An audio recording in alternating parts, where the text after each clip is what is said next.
together and schedule your heating system check. Get not just your heating system, but your entire HVAC system checked for $19 a month with the preferred partner plan. Visit aircomfortservice.com. Annie Fry, Ryan Wiggins, Brad Ring. That's us. That's right. Gotta love this American ride. What do you want from me? I'm not America's sweetheart. For goodness sake, kid. Keep your voice down.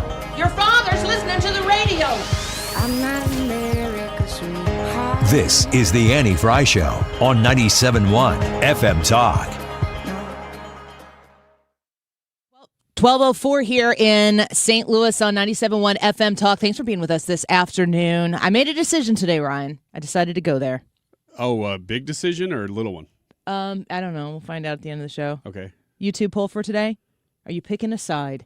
Erika Kirk, Candace Owens, both or neither? Oh, you did make a decision. I did make a decision. I've been trying to avoid it. No, you can't avoid this.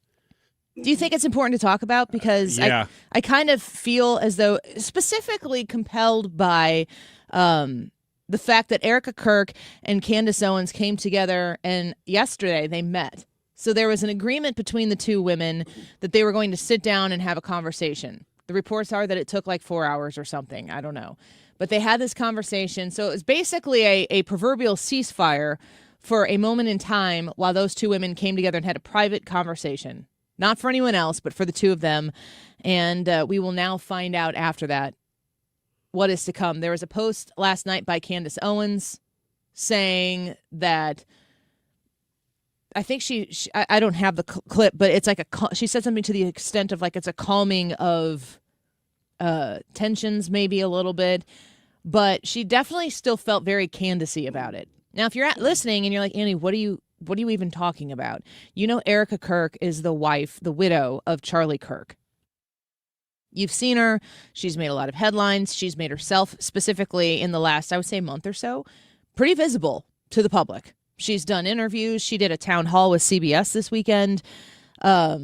She has put herself out there, and I have felt very uncomfortable. I'm just being honest here. I have felt very uncomfortable using Erika Kirk for content, which is more than I can say for Candace Owens.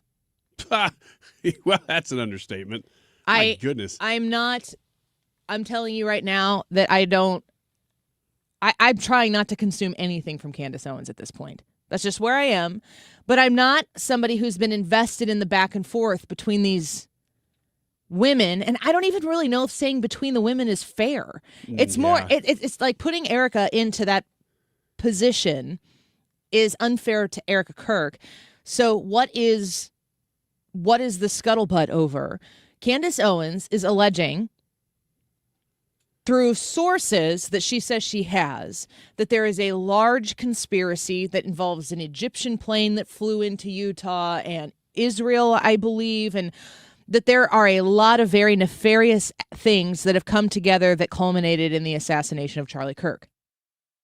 That Tyler Robinson, who we saw in court last week, at times with a little smirk on his face, that Tyler Robinson, do you know, you may have followed this more than I have, but does she allege that Tyler Robinson is involved at all, or is he just a total patsy? No, I think he's still the shooter in most of these. But that the whole story is much, much larger than... That would make him the patsy. Yes, because a lot of people are saying, well, I mean, I think that the court system is saying, we've charged him, we're prosecuting him, it's Tyler Robinson. Now we got to prove it. Mostly to get the death penalty. Right. That is way too explainable for the liking of Candace Owens. She has interests in saying that there is a lot more to it. She has accused Turning Point USA and the people who are now running it of, I don't know if she's accused them of being an active participant, but certainly in covering up or not being forthright or transparent with what they know or when they've known it. I don't think she's ever come out and accused Erika Kirk of being involved or of covering it up, but she does everything but say her name. She has not absolved Erika Kirk of any sort of wrongdoing in the aftermath of Charlie's death. I didn't know that. That's terrible. It's disgusting. Now, in discussions with Erika Kirk, I can't watch her. I can't. A lot of people make a lot of judgments about Erika Kirk, about how she presents herself. People will trash her for take the tissue and dab it up to your eye. I mean, those are just reprehensible judgments on a grieving widow.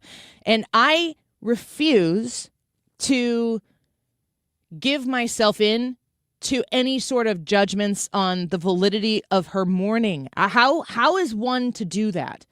I do not know. I have no breadth of empathy for what Erika is going through, but I have an enormous amount of sympathy for what Erika is going through. I don't know, and I'm just going to venture a guess, you don't know, listening to the show right now, what it's like to have your husband, the father of your children, murdered for the world to see when he's in his, early 30s.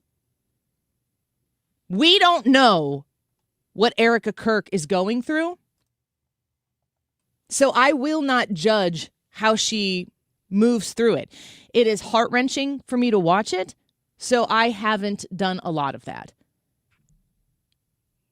From where I sit, it's more of this is a law enforcement issue. They're going to have to prosecute the case.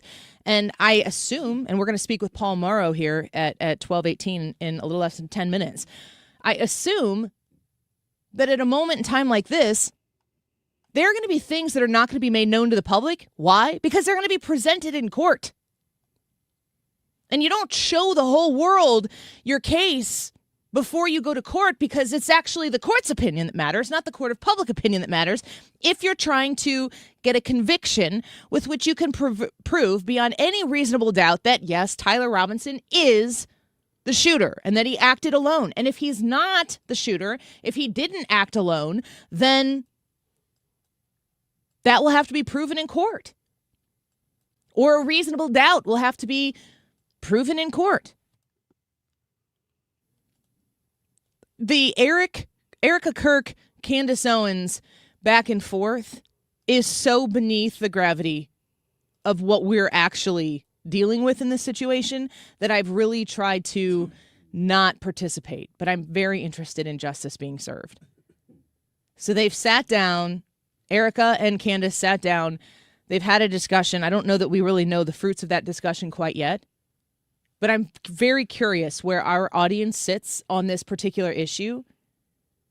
If you are strongly supportive of Erika Kirk, if you are strongly supportive of Candace Owens, if you support both or if you support neither, I'm really asking the audience because I'm trying to take the temperature of you, the listener of this show. I heard one clip of Candace Owens yesterday after the 4.5-hour interview or whatever you want to call it. And it made me think that whatever is going to come out today from Candace Owens about Erika Kirk and the conspiracy theories around Charlie Kirk is going to be just more sensationalism. Because the quote that she gave was first something like, "Listen, everybody, I'm still alive. I want everybody to know. I'm alive." And she said it multiple times in a span of 30 seconds. I had the interview. It was emotionally draining and this and that. And I'm still alive. And I thought, this is ridiculous. It's good to know. Now we all understand who the real victim in this whole situation is. Yeah, I guess we were all hoping and praying that Candace Owens would somehow not be murdered in her interview with Erika Kirk. Like, it's so ridiculous. Here's a clip from Candace. So I'm not a troll, okay? I'm not a troll. I'm not trolling. I'm not someone who's hated Turning Point and wanted Turning Point to fail. I'm actually the exact opposite of that. And that's why the people believe in me and they trust me, because they feel that I'm the only one that's acting right in this situation. I just can't with this woman. I don't have any. I'm going to be honest too and say I have not really been a fan of hers before any of this happened. I don't like her delivery. We probably came together on agreeing on particular issues from time to time. But the approach to get there, no, it's just, it's not it for me. And I can't People who are like shoving other people out of the spotlight because they're just so addicted to it, narcissists, really. That's just kind of where I feel like this is. Erika Kirk was on Outnumbered last week and kind of responded to pretty much what is being led. Candace Owens is certainly the leader of this conspiratorial mindset. Come after me, call me names, I don't care. Call me what you want, go down that rabbit hole, whatever. But when you go after my family, my Turning Point USA family, my Charlie Kirk Show family, when you go after the people that I love, and you're making hundreds and thousands of dollars every single episode going after the people that I love because somehow they're in on this, no. You know, I have to say it. I've never seen you like this. No, this is righteous anger because this is not okay. It's not healthy. This is a mind virus. Yes, I believe in our judicial system. I do. We have a hell of a team working on this. Excuse my French. But this is not okay. So you want to put these people back in the box where they've been creeping from? I don't care what box you're in. But just know that your words are very powerful, and we are human. My team are not machines, and they're not robots. They are human. We have more death threats on our team and our side than I have ever seen. I have kidnapping threats. I have, you name it, we have it. And my poor team is exhausted. And every time they bring this back up, what are we supposed to do? Relive that trauma all over again? They watched my husband get murdered. I have no idea how I would have reacted if I was there that day. And thank the good Lord that I did not have to see that happen. But my team, they are rocked to the core. So why every single day do they have to be dragged through the mud, analyzed, hyper-analyzed? You know, so that's a little bit of her interview there on Outnumbered with Harris Faulkner. And, you know, take it for what you will. People are questioning everything. But gosh, I'm trying to look at the advantages that people are trying to pull. Go vote in the YouTube poll. When we come back, Paul Mauro, we're going to talk to him about the Brown shooting. Also, I want to ask him a little bit about the Tyler Robinson scenario as well. Just get the answers from the expert, a Fox News contributor, retired NYPD inspector, and attorney. Next on the Annie Fry Show. Don't go away. Made lots of friends, men in different places.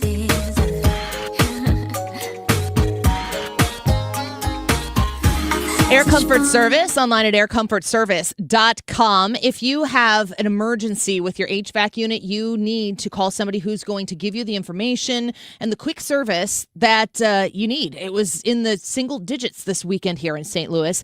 Do not freeze in this already frigid winter in St. Louis, in Illinois and Missouri. They service both sides of the river. 314-513-0091. That's 314-513-0091. Call Air Comfort Service out and ask them to, if you need to make an emergency service call. They service 24/7. A $99 service call is going to help you get back into your comfort zone quickly. A licensed technician will come to your home and do a thorough diagnostic check and test of your entire system. You can call people who you can trust. They've serviced my home quite a few times, and they will be eager to come service yours as well. Remember, they do 24/7 emergency service. 314-513-0091. Call 314-513-0091. aircomfortservice.com. Hey, it's Mark Cox. Can you believe it's already the holiday season? While most people are thinking about lights and gift lists, a lot of homeowners are also wondering if now's the right time to sell or if they should wait until the new year. So I'm here with Gloria Liu from Your Home Sold Guaranteed Realty. Gloria, what should sellers be thinking about right now? Great question. Even during the holidays, serious buyers are still out there, and with fewer homes on the market, sellers actually face less competition. When we get into the new year, listings start to spike and competition rises. But that's never a problem for my clients because I guarantee to sell your home at your price and time frame, or I will buy it myself. Whether you want to move now or after the holidays, we'll make it smooth and stress-free. That's why Gloria Liu's the trusted choice for St. Louis home sellers. Call 314-325-6888 or visit gloriahasthebuyers.com. From all of us, happy holidays, and here's to your next move being your best one. Gloria and seller must agree on price and possession date. This is the Annie Fry Show on 97.1 FM Talk, St. Louis Conservative.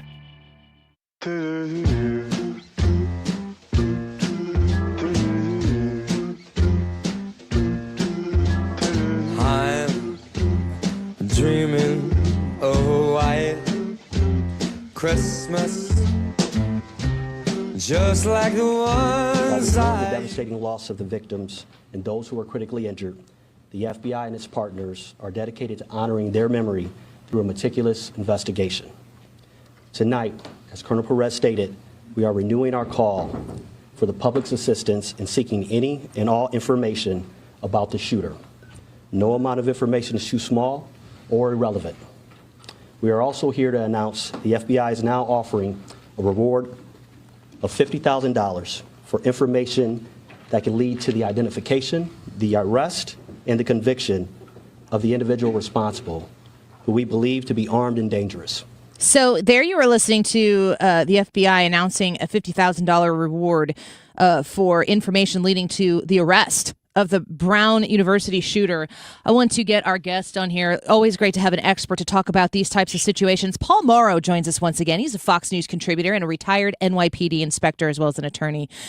Paul, thank you for being with us here today. It's good to have you back. It's great to be back with you, Ann. Thank you so much. I want to know what your thoughts are. A lot of assessment regarding the Brown University situation. They had someone in custody. They had to let them go.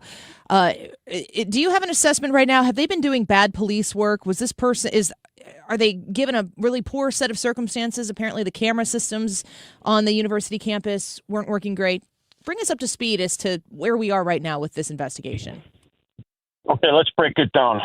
The reason that I think they've taken a lot of incoming is that the press conferences haven't been great. I'm going to lay that on the politicians. Too many politicians want to get their FaceTime. This mayor seems to love the microphone. Get in, give us a quick update on what you're doing in the aftermath, and then let the cops and the attorney general handle the press conference. There's way too many victory laps being taken here by politicians. They need to get the heck out of the way, and that's one of the reasons that they're not speaking with a single voice, and that's why the messaging hasn't been great. Let's move on from that. They got, as you said, a very lousy set of circumstances relative to the cameras. I'll return to that. But the bottom line is they followed a lead that washed out. That's police work. Yeah. And they're unfairly being vilified by the fact that they went down lane on a tip that came from the hotel. As according to my information, the hotel tipped them off to somebody who could be a likely. Did we lose him? Paul, can you hear us? I'm going to put him on hold here and see if maybe Ethan can get him back on. One thing he's talking about right there, which is if you guys can, Brad and Ethan, if you guys can go verify that he's back with us and that we can hear him, then I'll put him back on. When he's talking about police work, like just because you get a lead doesn't mean the lead takes you initially. I mean, that's what happens in a 60-minute Yeah, you're used to seeing detective a drama. show. Right. I do super agree with, we were talking about this. I don't remember what the tragedy was, but something happens. It was an FBI thing with Bondi and everybody. The first 10 minutes is, we want to thank these people and those people and this. It's like, just give us the facts. Oh, it was the one just recently. Yeah. It was about the J6 bomber. Yeah. Okay. I was going to say either that or the National Guard shooting, but I think it was the J6 bomber. But I mean, just to what Paul Mauro is saying with this right there, he is indicating that like everyone's got to have their face in front of the camera. You guys haven't scored the final goal yet. No. The game isn't over yet. And the prioritization of that, like, gosh, just do the work, give us the information. I just feel like the time to pat everybody on the back is the last thing that you do, not get it all out the first time. And I also understand, like, I have the deepest gratitude for our law enforcement, for our firefighters, for any sort of military assistance that might be offered in a very high intense situation that these people go into. So they absolutely do deserve the accolades, but that's not what the press conference is for. It's for information. It's for ensuring the public that is watching this unfold that they are safe and that the situation, which is fill in the blank here, is under control. And to Paul Mauro's point, too, this is what following leads looks like. It's not always a slam dunk every time you get a lead. You follow them. And if they're out there saying that may be part of the problem, is that he's saying, too, that the press is a little messy because they'll say, here's a lead we're following. And if that turns into nothing, well, everybody goes, oh, well, you're not doing a very good job then. Gavin Newsom is out there right now doing the same thing to Kash Patel on other issues, saying, "Where are you?" He's calling him Keystone Cash as if he's just bumbling. Because the only thing that matters to Gavin Newsom is the political point that he gets to put on his scoreboard that he keeps for himself, that he snuggles with when he goes to bed at night, that says that he really stuck it to the Trump administration today. It's really hard to stand up and say, we support law enforcement, while you're just making fun of the process of law enforcement. Yeah, entirely. Did we lose him? Yeah, his phone dropped. Working on getting Paul Mauro back. We've got some time here. I'm going to play a little bit more from, this is really, I was listening to, I guess it was America's Newsroom. It was with Bill Hemmer and Dana Perino today, and they had a friend of Ella Cook, who was one of the individuals who was lost in the Brown shooting. She was just talking about this young woman. And one of the questions that they asked her, like, what did she want to do? And they were making the point that she originally thought that she wanted to study French and maybe do some sort of like foreign policy kind of whatever. But then she decided she was maybe going to switch to economics. And I think it was Bill Hemmer made the point. It's like she didn't even have to know yet what she wanted to do. She was so young that the moment hadn't even come where she had committed to something that was so specific. You watch and you see how these things unfold, and they're doing police work and they're busting their tails. I guess maybe some of the stuff doesn't need to be made for air before it's actually airtight information. There he is, Paul Mauro, back with us. Paul, we're sorry about that. That was probably me. I'm only in Midtown Manhattan. You'd think the phones would work.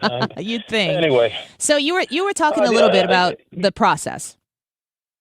Yeah, so they go down a blind lead here, and it ends up not working out. But that, as I said earlier, the bottom line is that in any case, you're going to follow leads that don't end up panning out. The difference here is that the public is seeing how the sausage is made because there's so much public interest and they're giving updates. But this is very, very common. And to speak up for them in terms of how they ran this down, they got the tip from the hotel. The guy seemed to match. He had dark clothing on. They go to the room, middle of the night, knock on the door. The guy answers the door. He seems to be about the right age. He has 2 guns, so it starts to look very, very good. Now, remember, the information that came out saying that this is the guy and giving his name and all of that did not come from the press conferences or from the official Providence website. And they cautioned, only listen to those 2 sources of information. Those leaks were unauthorized and turned out to be, it looks like, incorrect. They were able to ascertain 2 things. The guns that he had did not match to the ballistics from the scene.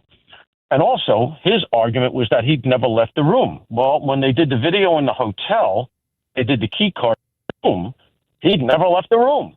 And so that gives him an airtight alibi, short of being Spider-Man and going out the window. So that said, you have a lead that didn't work out. That's police work. Instead, people are calling them Keystone Cops, and that's just absolutely not fair. People forget the Koberger case. We heard all the same things for 6 weeks during the Koberger case, and I was out there on a limb saying, guys, I know how this stuff works. It takes time. Give them a chance to run all the traps on it. They're going to get there. And lo and behold, give this team time as well. Hopefully it doesn't take 5 years like the pipe bomber, but I say give them some time. They're doing everything they can, and nobody wants to solve it more than these cops do, believe me. Yeah, I completely do. So Paul Mauro speaking with us right now, Fox News contributor, retired NYPD inspector and attorney, founder of the opsdesk.org. Paul, I want to shift off the Brown University thing. There's so many tragedies that took place over this weekend. But, we have this other incidents with Rob Reiner, and that initial question as to whether or not it was the son, and then they took the son into custody. I'm wondering, in an instance like this, it seems very personal. There's a lot of motive. They have them in the same location at a party the night before all of this with an argument. Does this type of story, I mean, it's got all the salaciousness of Hollywood injected in it. Is this something that's going to remain public in the public eye throughout the course of the remainder of this court case? I think it will. Unfortunately, I don't think it's going to be, and I'm not making light of this. A man and his wife are dead, brutally murdered by somebody, allegedly the son, and we have to be careful. He's still innocent until proven guilty. But that said, all signs do point to him. The cops have made a fast arrest. They might even have a confession. Apparently, the hotel room that they found him in was covered in blood. They're not going to have a hard time buttoning this one up. It's not going to be, however, one of these very sort of sexy cases that the media follows for every minute detail, because I don't think there's going to be a whole lot more to it than you have a very troubled son who did what he did. They caught him quickly. Family members themselves apparently reportedly pointed towards Nick, the son, as the likely. And so I think from here on in, you're going to get a parade of court appearances, psychological evaluations, things like that. He has hired, reportedly, a high-powered attorney, which was the attorney for Karen Reed, Alan Jackson. He's almost certainly doing that with the victim's money because he doesn't seem to have had any means of support of his own. That does raise some issues. If the prosecution wants to make an issue of that, Jackson's not a cut-rate attorney by any means. And, you know, from all appearances, he's worth every penny. The guy really seems to be a pro. So likely they're paying him with the Reiner's money, and he's going to have very strong representation.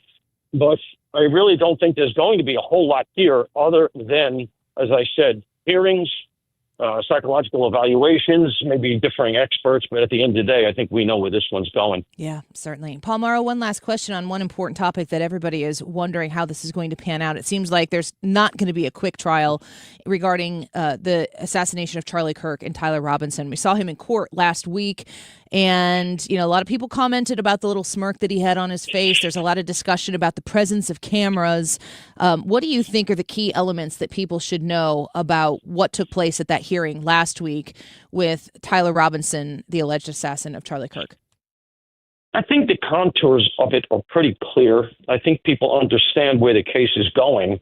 I would say that we shouldn't read too much into the smirk, although I will say this guy's been in jail for a while already, and he doesn't seem very intimidated by the prison environment.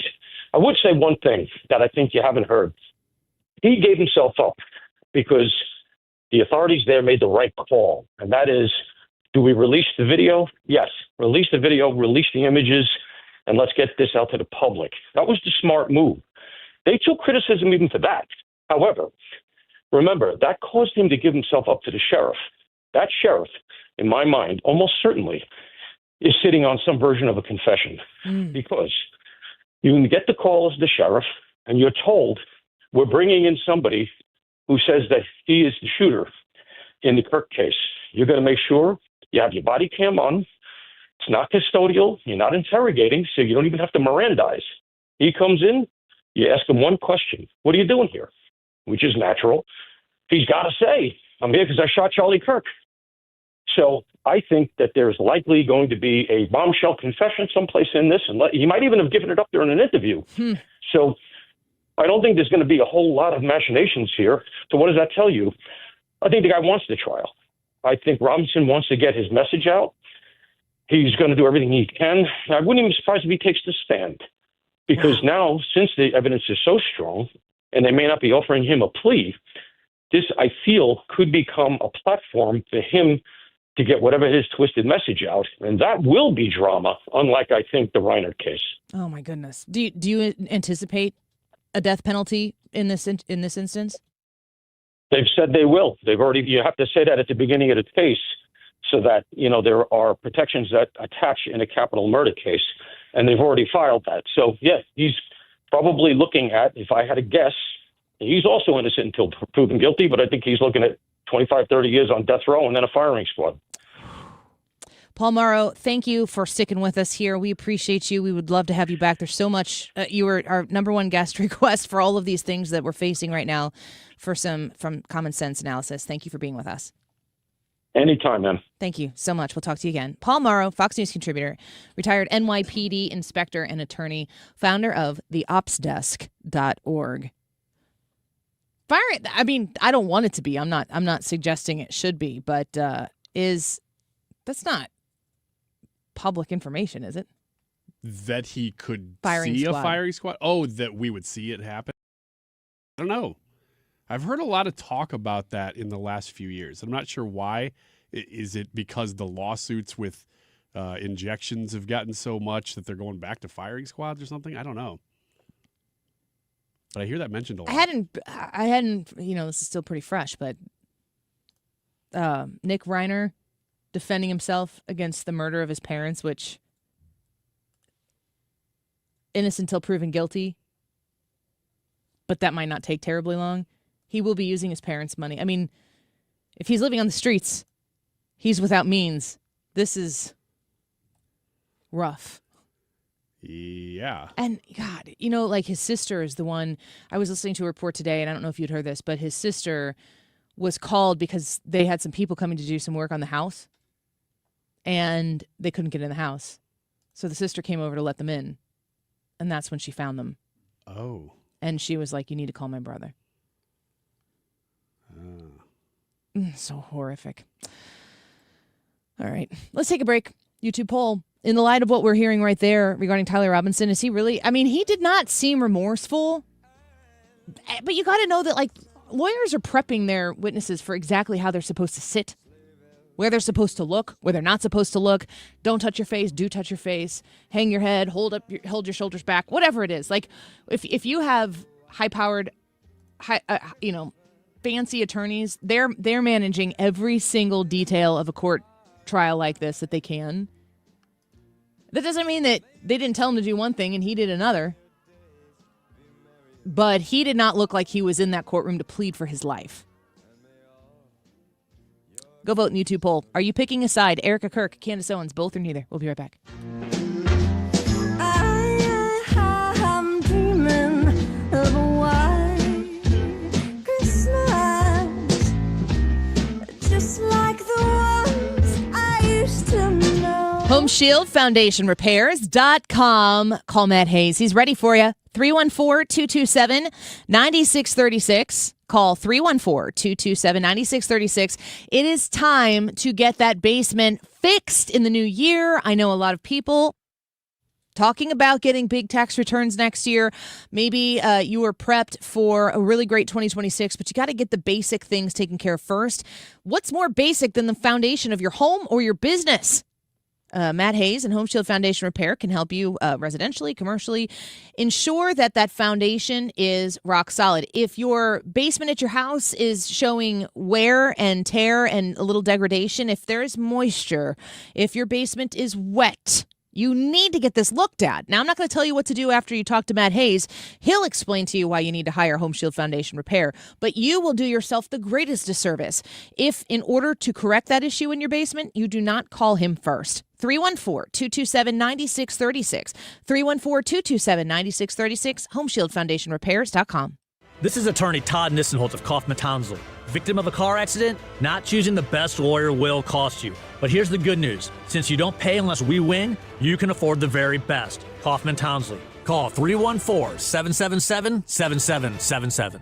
If you suffer from burning, tingling, or numb feet, pay special attention as we discuss neuropathy with Dr. Patton, D.C. Doctor, what is neuropathy? Peripheral neuropathy is nerve damage to the feet and legs. What are the symptoms? The symptoms are numbness, burning, tingling, pain, and loss of balance. Is neuropathy treatable? It's absolutely treatable, and we have amazing results. If you have burning, tingling, numbness, coldness in your feet or hands or balance issues, call us at Comprehensive Integrated Health today for a nerve damage screening. The screening will tell if you're at risk for serious complications and if you're a candidate for our cutting-edge treatment program. Don't wait until your symptoms are so severe nothing can be done. End-stage neuropathy leaves people confined to walkers, wheelchairs, and even amputations. The first 10 callers will receive a free nerve damage screening. Call 636-538-5188. That's 636-538-5188 for your free nerve damage screening. 636-538-5188. Hey, it's Mark Reardon. If you're nearing retirement or already retired, call my friends Thomas Helbig and Bob Kershaw with the Retirement Advisory Group. They'll show you how linking to the market is much safer than owning the market for your retirement savings. They're the official financial advisors of my show. Go to retirementkey.com. Want to build income without a second job? Learn how real estate investing can help you create extra income one step at a time with Lifestyles Unlimited. Text radio to 88007. That's RADIO to 88007. Presented by Lifestyles Unlimited.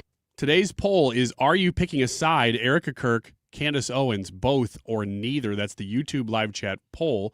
You vote in it, and you can leave comments too, like Vicky did. She says she's with Erika, maybe just because I'm a widow and it sits different with me. And then another one from Santa here.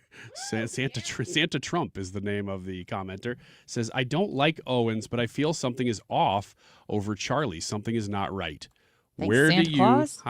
Where do you sit on this topic? That's what we're talking about today, and we invite you to weigh in. It is 12:38. This time check is sponsored by Jerry Kelly Heating and Air Conditioning. It's time for a $98 furnace tune-up. Freedom has a frequency. 97.1 FM Talk. 97.1 FM Talk. St. Louis Conservative.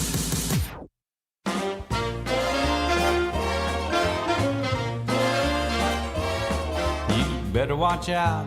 You better not cry. You better not pout. I'm telling you why. Why? Santa Claus is coming to town.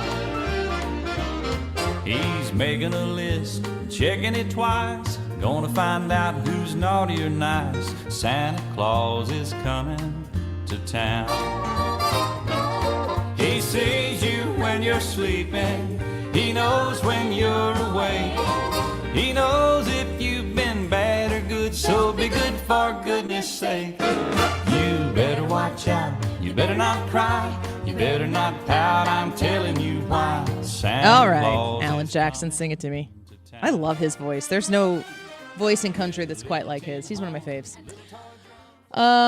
Man, we had I went back and was looking at the show yesterday, and we were in rare form. Yeah, this is a wild Monday. There were multiple times where I know we were laughing too much. Like, I was like, ooh, if Steve's listening today, he's going to be like, guys, get it together. Chill out. Do some content. Yes. We were trying. It was just too funny. We were just laughing. We were hilarious. Last night I sent a text to Ryan. And were you asleep by then? I was probably close. 10:30. I didn't see it. The text to Ryan was just, when did we do Sexy Grinch? And I was trying to find it. Oh, man. But I've thought multiple times about what the woke Grinch movie would be like since then. And where the Grinch comes out and identifies as a who? He comes out as a who. Yeah. I am. As a what? Perpetually entertained just in my own brain thinking about that. That was a good segment. I think we got a video out of that one. We did. It's up there on the Annie Fry YouTube channel. Go subscribe. Speaking of, did you know that we are, I'm going to pull up the exact number right now. We are 75 people away from 13,000 subscribers on the Annie Fry YouTube. 13,000? That sounds like a lot. It is a lot. It's a not lot of too people. bad for a little conservative talk radio show in middays. Darn right. We don't have drive time, but we do have you. Oh, it's the friendship that unites us. That was our Christmas card to you, right there. Yep. So don't get mad when you don't get something in the mail. You know the postage on our Christmas list. What's a stamp cost? I don't know, 60 cents? Mm-mm. What is it? Higher. 65 cents? It's not 70. Don't tell me it's gotten to 70 cents. Higher. Are you kidding me? Really? 75? Higher. 80 cents? Lower. Oh, no. You got to be kidding me. I can't believe that. A standard first class forever stamp costs 78 cents. 78 cents? Covering a 1 ounce letter, with prices increasing for heavier, oversized, and international mail like postcards at 61 cents or international letters at $1.70. A book of 20 forever stamps costs $15.60. You know, everybody's talking about gold and Bitcoin. Buy forever stamps. Buy forever stamps. And then sell them on the black market in Granite City when you're trying to get into the discount store. That was in East St. Louis, thank you. You said Ollie's was in... Oh, Ollie's. What's the other place? Oh, you don't remember the fact that I actually did this? Oh, my God. I bought stamps, secondhand at a flea market in East St. Louis. And I have nothing. I was have concerned nothing. because I thought, after the fact, I wonder if these are stolen. And all kinds of people weighed in and Seems said like no. there'd be some sort of federal crime involved. I would think so, too. That's why I was concerned about it. I'm going to turn you in. You can now because the listeners told me, hey, Ethan, no, this can is you actually get pretty Paul common. Mauro back on the line, please? He's not actually in. He's just a contributor. Oh, he knows people. It's all right. He doesn't Did need you to- just insult Paul Mauro? A little bit. He's just a contributor. He can absolutely get you for stamp fraud. No. Which yesterday you outed Ethan for his tax fraud problems. I did do that. We need to find out if stamp fraud is a thing. Stamp Oh my fraud, gosh. you've established it as a thing. No, I did not, because here's the deal. You when black I bought, marketed stamps, Yeah. and then you went and sold them to unknowing, No, I did not do that. discount-seeking ladies. I did not do that. Who just needed to send a stamp to their lovely mother in a home. What happened to your voice? It got all nice. Yeah, that felt nice to me. The story is, and it's good. The Get story. Ollie's out. Here comes the story, people. Get my weekend discount store out your mouth. Because that Okay, had Will. nothing to do with Ollie's. The fact that I bought stamps at a flea market in East St. Louis 2.5 years ago and then talked about it on the air is a different story. And I was Unbelievably vindicated. so. I was vindicated because the listeners came to my rescue. They said, no, it's actually pretty common that if a business goes under Ryan, they or felt an office, sorry for you. they said they'll have a whole bunch of extra stamp books and they'll just kind of offload them because they don't really know what to do with them. And then somebody who bought a bunch of And stuff Ryan, in bulk. who sees an opportunity in somebody's despair, is like, Oh, I'll yeah. sell you some cheap stamps. Like, oh, yeah, your business going under?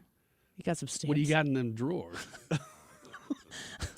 This is an HR problem. Oh, my gosh. And it wasn't me anyway. I was just a party You're to the stuttering, problem. son. I don't believe you. Yeah, you should believe me because I'm Somebody telling give me a lamp 100% so I truth. can spotlight this liar. Anyway, let's take a break and go to Wiggins America. Yay. What's the Wiggins America for today? It is battles that you should and should not have with your teen. Or coworker. Well, these you can decide for yourself, but they're Well, I'm the mostly only one with a teenager, in but the you are getting close to it, sir. Yep. Charlie's going to be 16 soon. Oh my gosh. I have 2 teenagers. This just in. All right. Let's have it out next time. Next segment on Wiggins America. Battles you should and should not have with your teen on the YouTube poll. If you would, we'd love to have you. We're so close to 13,000 subscribers on the Annie Fry YouTube channel. We only need 75 more to push us over 13,000. It's amazing. Would you join us? Go vote in the YouTube live chat poll. Are you picking a side? Erika Kirk, Candace Owens, both, or neither? We'll be right back.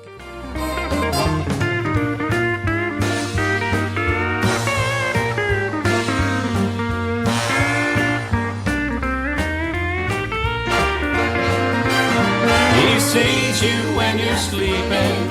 He knows when you're awake. Stewart's American Mortgage. It is still time to a smart time to get your bagel loan locked in. Now, if you have been watching mortgage rates and you're like, oh gosh, is it time? I don't know. Reach out to Stewie real quick at 314-324-4440 and get that ball rolling. Why? Because you might not, you don't have to call him and lock in that day. If he knows what you're looking to do, and if you've listened to the advice that he has, and the bagel loan is really high up there on advice that he can give you, because a bagel loan is a new mortgage for your new home that you can get, or it's a refinance of your current mortgage, maybe even a cash out refinance of your current mortgage, $0 in closing costs. Lots of Annie Fry Show listeners have taken me up on this suggestion. I have done it twice myself, to call Stewie at 314-324-4440. That's 314-324-4440. And ask Stewie how a bagel loan can help you. He will put you in a position for success, and you will be recommending the bagel loan to your friends and to your family. Google the bagel loan at MLS number 226715. Visit 971talk.com/events and enjoy Trans-Siberian Orchestra, a Christmas tradition at Enterprise Center December 23rd. A portion of the proceeds benefits Siteman Kids at St. Louis Children's Hospital. Visit 971talk.com. Do you have 3 ex-wives and your current trophy wife wants a life insurance policy 3 times the size of the policies you had to purchase for your previous mistakes? If so, you need to call Big Lou at Term Provider, 800-568-2790. Big Lou is intimately familiar with your problems, and if you're 50 or 60 years old and in reasonably good health, a $1 million policy should only cost about $100 to $200 per month. Big Lou may have a solution for your previous policies as well. You may even save enough money to lighten the load on your new $1 million policy. Remember, call Big Lou. He's like you, except he's only on number 2. Call Term Provider at 800-568-2790. That's 800-568-2790. For $1 million in term life insurance that you can live with, call Big Lou at 800-568-2790. We're coming up on Christmas very quickly here. Christmas has been and always has been a religious holiday for a lot of people throughout the world, and if not religious, just a celebration for family and friends. It's also the time of year where, while you might be enjoying or you like the holidays, there's people that are suffering, which this time of year is a really, really hard time of year for them. There's people that are suffering this Christmas because this could be their first Christmas without their loved one, husband, wife, mother, father, child, or their second, third, fourth, 10th, 12th Christmas. So for every one of us that believe in God, and we do pray, remember that in your prayers daily, and hopefully that helps and makes a difference and makes it a little bit better in somebody's life that is suffering right now. Merry Christmas. Happy Hanukkah. God bless. Give something that means something. Roll up your sleeve at the Odyssey Blood Drive in partnership with the American Red Cross from December 16th through 19th at multiple locations. Make an appointment in the Red Cross Blood Donor app or at redcrossblood.org and enter sponsor code Odyssey for a drive near you. Setting goals for your retirement is one thing, but knowing how to achieve those goals is another. For tips on building a better nest egg, listen to the All Financial Hour with Steve All. Let's sit down and talk about your questions, because I think that's the most important thing that it is out there. It's what questions do you have? Saturday mornings at 6 or Saturday afternoon at 4, right here on 97.1 FM Talk. Eggland's Best. The only eggs with more fresh and delicious taste, plus superior nutrition. Available in so many delicious varieties. Classic, cage-free, organic, free-range, and pasture-raised. Eggland's Best. Better taste, better nutrition, better eggs. Rooted in faith, grounded in family. This is the Annie Fry Show. Wiggins! All right, these are battles that you should or should not fight with your teenager. And if you're past this stage, then maybe you can weigh in and let us know if you agree with these things, because we're kind of right in it, or I'm close to it, and Annie's in it. The thick of it. The thick of it. Yes. You have a 16-year-old, 15-year-old? For a couple days, few days. Oh, yeah. And a 13? Yeah. So you have two teenagers. And 9 and 4. And they might think they're teenagers, but they're wrong. My aunt used to tell me that she loved us until we were 12. And your aunt gets to be the honest mother in that situation. And again when we were 20. Yes. Yeah. She was great. But these are battles that you should or should not fight. Weigh in on this because we'd like to know. The first one is the you need a haircut battle. They're saying you should not waste your time on this battle. I don't know if I really do that battle. Like my son, if he's going to, I think that's really just a boy thing. I don't think that conversation exists with girls. But I'll tell him, you need a haircut. And then if he is like, no, I like my hair, then I just proceed to make fun of him until he decides he needs a haircut. Is that part of your battle strategy, or are you just having fun? I don't know that I'm like, it's his face and head and appearance. So he's going to bear the brunt of that. It's my face and head and appearance. It's not yours, Mom. You don't understand me. It's my face and head. Yes. All right. Uh-huh. Well, we solved that one. Okay. How about the I don't want to wear a coat battle? Then just don't complain to me when you're cold. Yeah, this is another one that you should not fight. It says when your kid was in elementary school, you bundled them up so tight the cold weather could not even begin to pierce their... That's a good marker, though, because if teenager, maybe a little bit younger, probably it depends on the kid, but you're wearing your coat. If I tell you to wear your coat, you're wearing your coat. But then once you get to be a teenager, if I make you wear your coat and then you are gloriously warm, you're still going to complain? I don't wear the coat. Blah, blah, blah, blah. My kids don't really act like that, but they can. I don't want you to listen. I don't want to listen to you complaining about wearing a coat because you're just doing it because I told you to. I'll just listen to your teeth chatter. Hey, you cold back there? Want some AC? What's the line? Is it at 13? Is that where you say, all right, I'm not going to tell you? It's not an age. It depends on the kid.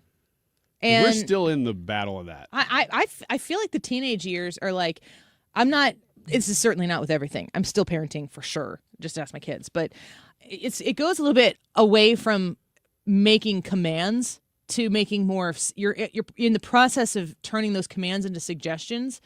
And it's like, you want to think I'm the dumbest person on the earth?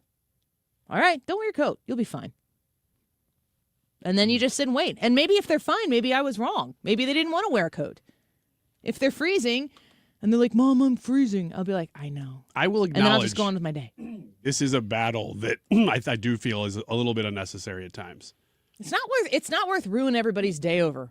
Because if you're blowing up over the coat, it's not about the coat. And also the last few days, it's been super, super cold up until today, basically. And I find myself harping at them, get your coat on. And then we have like a 5-step walk to the car. And it's really not that big of a deal. I mean, I guess in the car, it's still cold until we warm it up. But Littles can't wear their coats safely in their seats. So they're not allowed to wear their coats. So Molly puts hers on backwards. So she goes out like this. So it's easy to come off. And then she puts it back on that way. If she's still cold. And then it's easy to come off when the car gets warm. Get this one. Weird one to put in the battles you shouldn't fight category, but the homework battle. Define that. It says, I can hear the mumbling of some parents all the way over here, but hear me out on this one. You're not going to be on the heels of your teen forever, reminding them to do their homework, harping on them to study, or sending texts telling them not to forget to turn their homework. You have to start to slowly loosen your grip so they can gain the necessary skills to manage responsibility on their own. They have to learn that they need to do their homework because it's a responsibility that they have, not because if they don't get their homework done, you're going to be mad at them and they're not going to play video games. Mm-hmm. But that's not a switch that flips. I don't know. I'm gonna do this last one, and maybe we come back some other time and do the battles you should fight category, because this one's another one that you shouldn't. Yeah. It says the messy bedroom battle. Should or should not? Should not. No, it's my house. Clean your freaking room. Okay. I was gonna say Jordan Peterson. You would want like a word. You want to have a messy room? Go rent one. Ooh. Can't live in Annie's house with a messy room. Oh, they're all messy right now, though. That's the problem. I'm talking big You right walk now. into their room and trip over all the clothes on the floor, their cups in a pile of empty water bottles on the nightstand, and their closet is a wreck. We get it, but I'm glad that this is in here because it makes me feel more normal. yes, it is normal. And it is, again, the same issue where it's about responsibility. And this is one that you fight it and fight it and fight it, and then you win it for a day. I've said things like, do you have any pride? Do you have any shame? Hey, you're not alone. I was talking to myself. I was looking in the mirror when I said it. I said it yesterday, but it was about, is it impossible to pour cereal without getting it on the floor? Yeah, and then what happens when it gets on the floor? Do you think it's crunch just going it, to go away? It just stays and it gets grainier. I'm like, come on, guys. These are the types we of live in a things society that cause parents to snap. Yes. Why is there cereal on the floor again? And then you're like, it's because we ate cereal this morning, And Mom. they sweep it up and they miss one. You missed one. It's terrible. We love them dearly. Yes, we do. do. Be right back. No one remembers the tie, the sweater, or the pair of socks they received last year for the holidays, but they will remember the year they learned how to play the piano. Hi, this is Kathy from Lacefield Music. And every year in January, Lacefield Music opens their exciting and innovative 8-week adult piano classes to the public for the incredible price of only $29.99 for all 8 weeks. This class is usually $100, but in January, the classes will be $29.99 for all 8 weeks. With Lacefield Music's adult piano classes, you will learn how to read music, play your favorite songs, and you will play with both your right and your left hand the very first week. This year, instead of buying your loved one more things, buy them an experience and fulfill the dream of learning to play the piano. Class sizes are limited and are filling fast, so call 636-778-2070 for more information or go to lacefieldmusic.com. That's lacefieldmusic.com to sign up. Hey, good morning. You're heading to the airport, right? Yep, thanks for checking. I like the car. How How long have you been a rideshare driver? About 3 years now, but I really enjoy it. Isn't it hard to make money these days with the price of gas being so high? Not for me. I use Upside, the free app that gives you cash back for every gallon of gas you buy. Wait a minute. Are you saying you actually get real money back when you get gas with the Upside app? Yep, I get real cash back every time I get gas. Does that actually add up to anything? I'll make around $200 to $300. Wow, that's serious extra cash. I'm downloading the Upside app now. Download the free Upside app now to earn real cash back every time you buy gas. Use promo code NEXT for an extra 25 cents per gallon bonus on your first tank. You can cash out anytime right to your bank account, PayPal, or a gift card for Amazon and other brands. Just download the free Upside app and use promo code NEXT for a 25 cents a gallon bonus on your first tank. That's code NEXT. The ACA Market Plan has just announced significant increases on their monthly premiums for 2026, with deductibles over $10,000. You can enroll with Greg Hammond's Freedom of Choice plans now. You don't have to wait.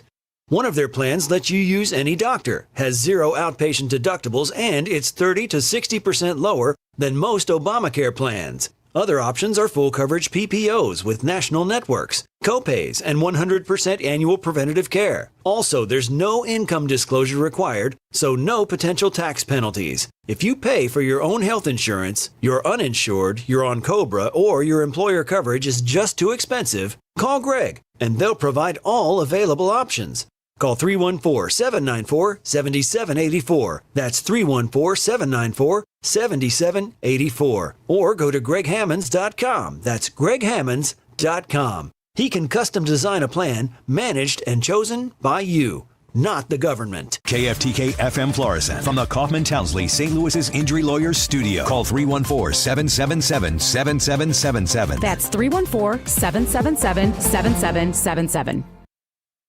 A stark difference on Lisa Brady, Fox News. That's how Vice President J.D. Vance describes what's happening with the economy. When Joe Biden was president for 4 years, he took $3,000 out of your pocket. And in just 10 months of the president's leadership, we have put $1,000 back in your pocket. Visiting Allentown, Pennsylvania, a week after President Trump's speech in the state to counter Democrat attacks on affordability, including health care. At the Democrats' weekly press conference, the head of their congressional campaign committee, Representative Susan DelBene, said they believe they're on track to win a House majority next year, that Republicans have been rejected in election after election this past year. On issue after issue, we are seeing the American people sour on Republicans, rejecting their price hike policies and showing that they are ready for change. House Speaker Mike Johnson argued those high prices, including Obamacare subsidies that are about to rise, are entirely the fault of Democrats. They're further ingraining a broken system, so it's up to us to fix it. He says they're putting up their own health care bill for a vote tomorrow. Fox's Jessica Rosenthal. The GOP bill would not extend the expiring Obamacare subsidies. Some moderates have been pushing bipartisan plans that may not get a vote. President Trump just announcing he'll give an address to the nation from the White House tomorrow night, 9 Eastern. No word on a specific topic, but the president also posting, "It's been a great year for our country," adding the best is yet to come. Members of Congress getting classified briefings from the War Secretary and Secretary of State about the military strikes on suspected drug boats. Texas Republican Senator John Cornyn tells Fox he's satisfied with the briefing. Cocaine, fentanyl, these are weapons of mass destruction being trafficked by designated terrorist organizations. Some Democrats question whether the strikes are legal and want video released from a double strike in September that killed survivors. Secretary Hegseth says there are no plans to release that to the public. America is listening to Fox News. Hey, can you blow up some balloons for Jack's party? I can't. I'm so congested. You need Sinex Saline from Vicks. Sinex Saline nasal spray? Yeah, just Sinex. Breathe. Sinex Saline instantly clears everyday congestion associated with colds and year-round allergies with a gentle, ultra-fine mist that's no mess and easy to control. Daddy, we need more balloons. On it. Enjoy life's important moments without congestion. Try Sinex Saline from Vicks. Just Sinex. Breathe. Use as directed. Here's a tale of Tina searching up and down for decent GLP-1s, but got spun around. Till Good RX wrote in, hey, we got something new. GLP-1 prescriptions, all FDA approved. Brand name meds, no flags that are red. Clear pricing from the start. None of those hidden fees in your cart.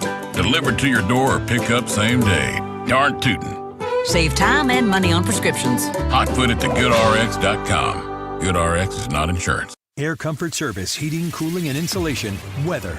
Sunshine this afternoon, and let's call it a nice 54, above average temperatures for a change. Some clouds around tonight, 35, but all is dry. Wednesday, mostly sunny, 55. Clouds take over Wednesday night. Thursday, clouds with periods of rain, and it's all rain, no ice or snow, but there could be a rumble of thunder, a flash of lightning. Thursday's high, 54. This is 97.1 FM Talk. Chief Meteorologist Dave Murray. The Annie Fry Show is sponsored by Air Comfort Service Heating, Cooling, and Insulation. Air Comfort Service is proud to support Greater St. Louis Honor Flight. Sign your veteran up for their honor flight today at gslhonorflight.org. And for HVAC services, aircomfortservice.com. Annie Fry, Ryan Wiggins, Brad Ray. That's us. That's right. Gotta love this American ride. What do you want from me? I'm not America's sweetheart. For goodness sake, kid. Keep your voice down. Your father's listening to the radio. I'm not America's sweetheart. This is the Annie Fry Show on 97.1 FM Talk.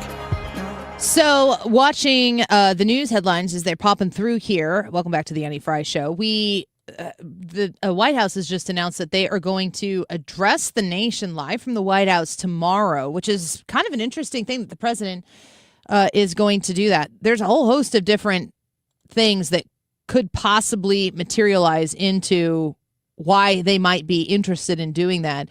I think this comes amidst as well.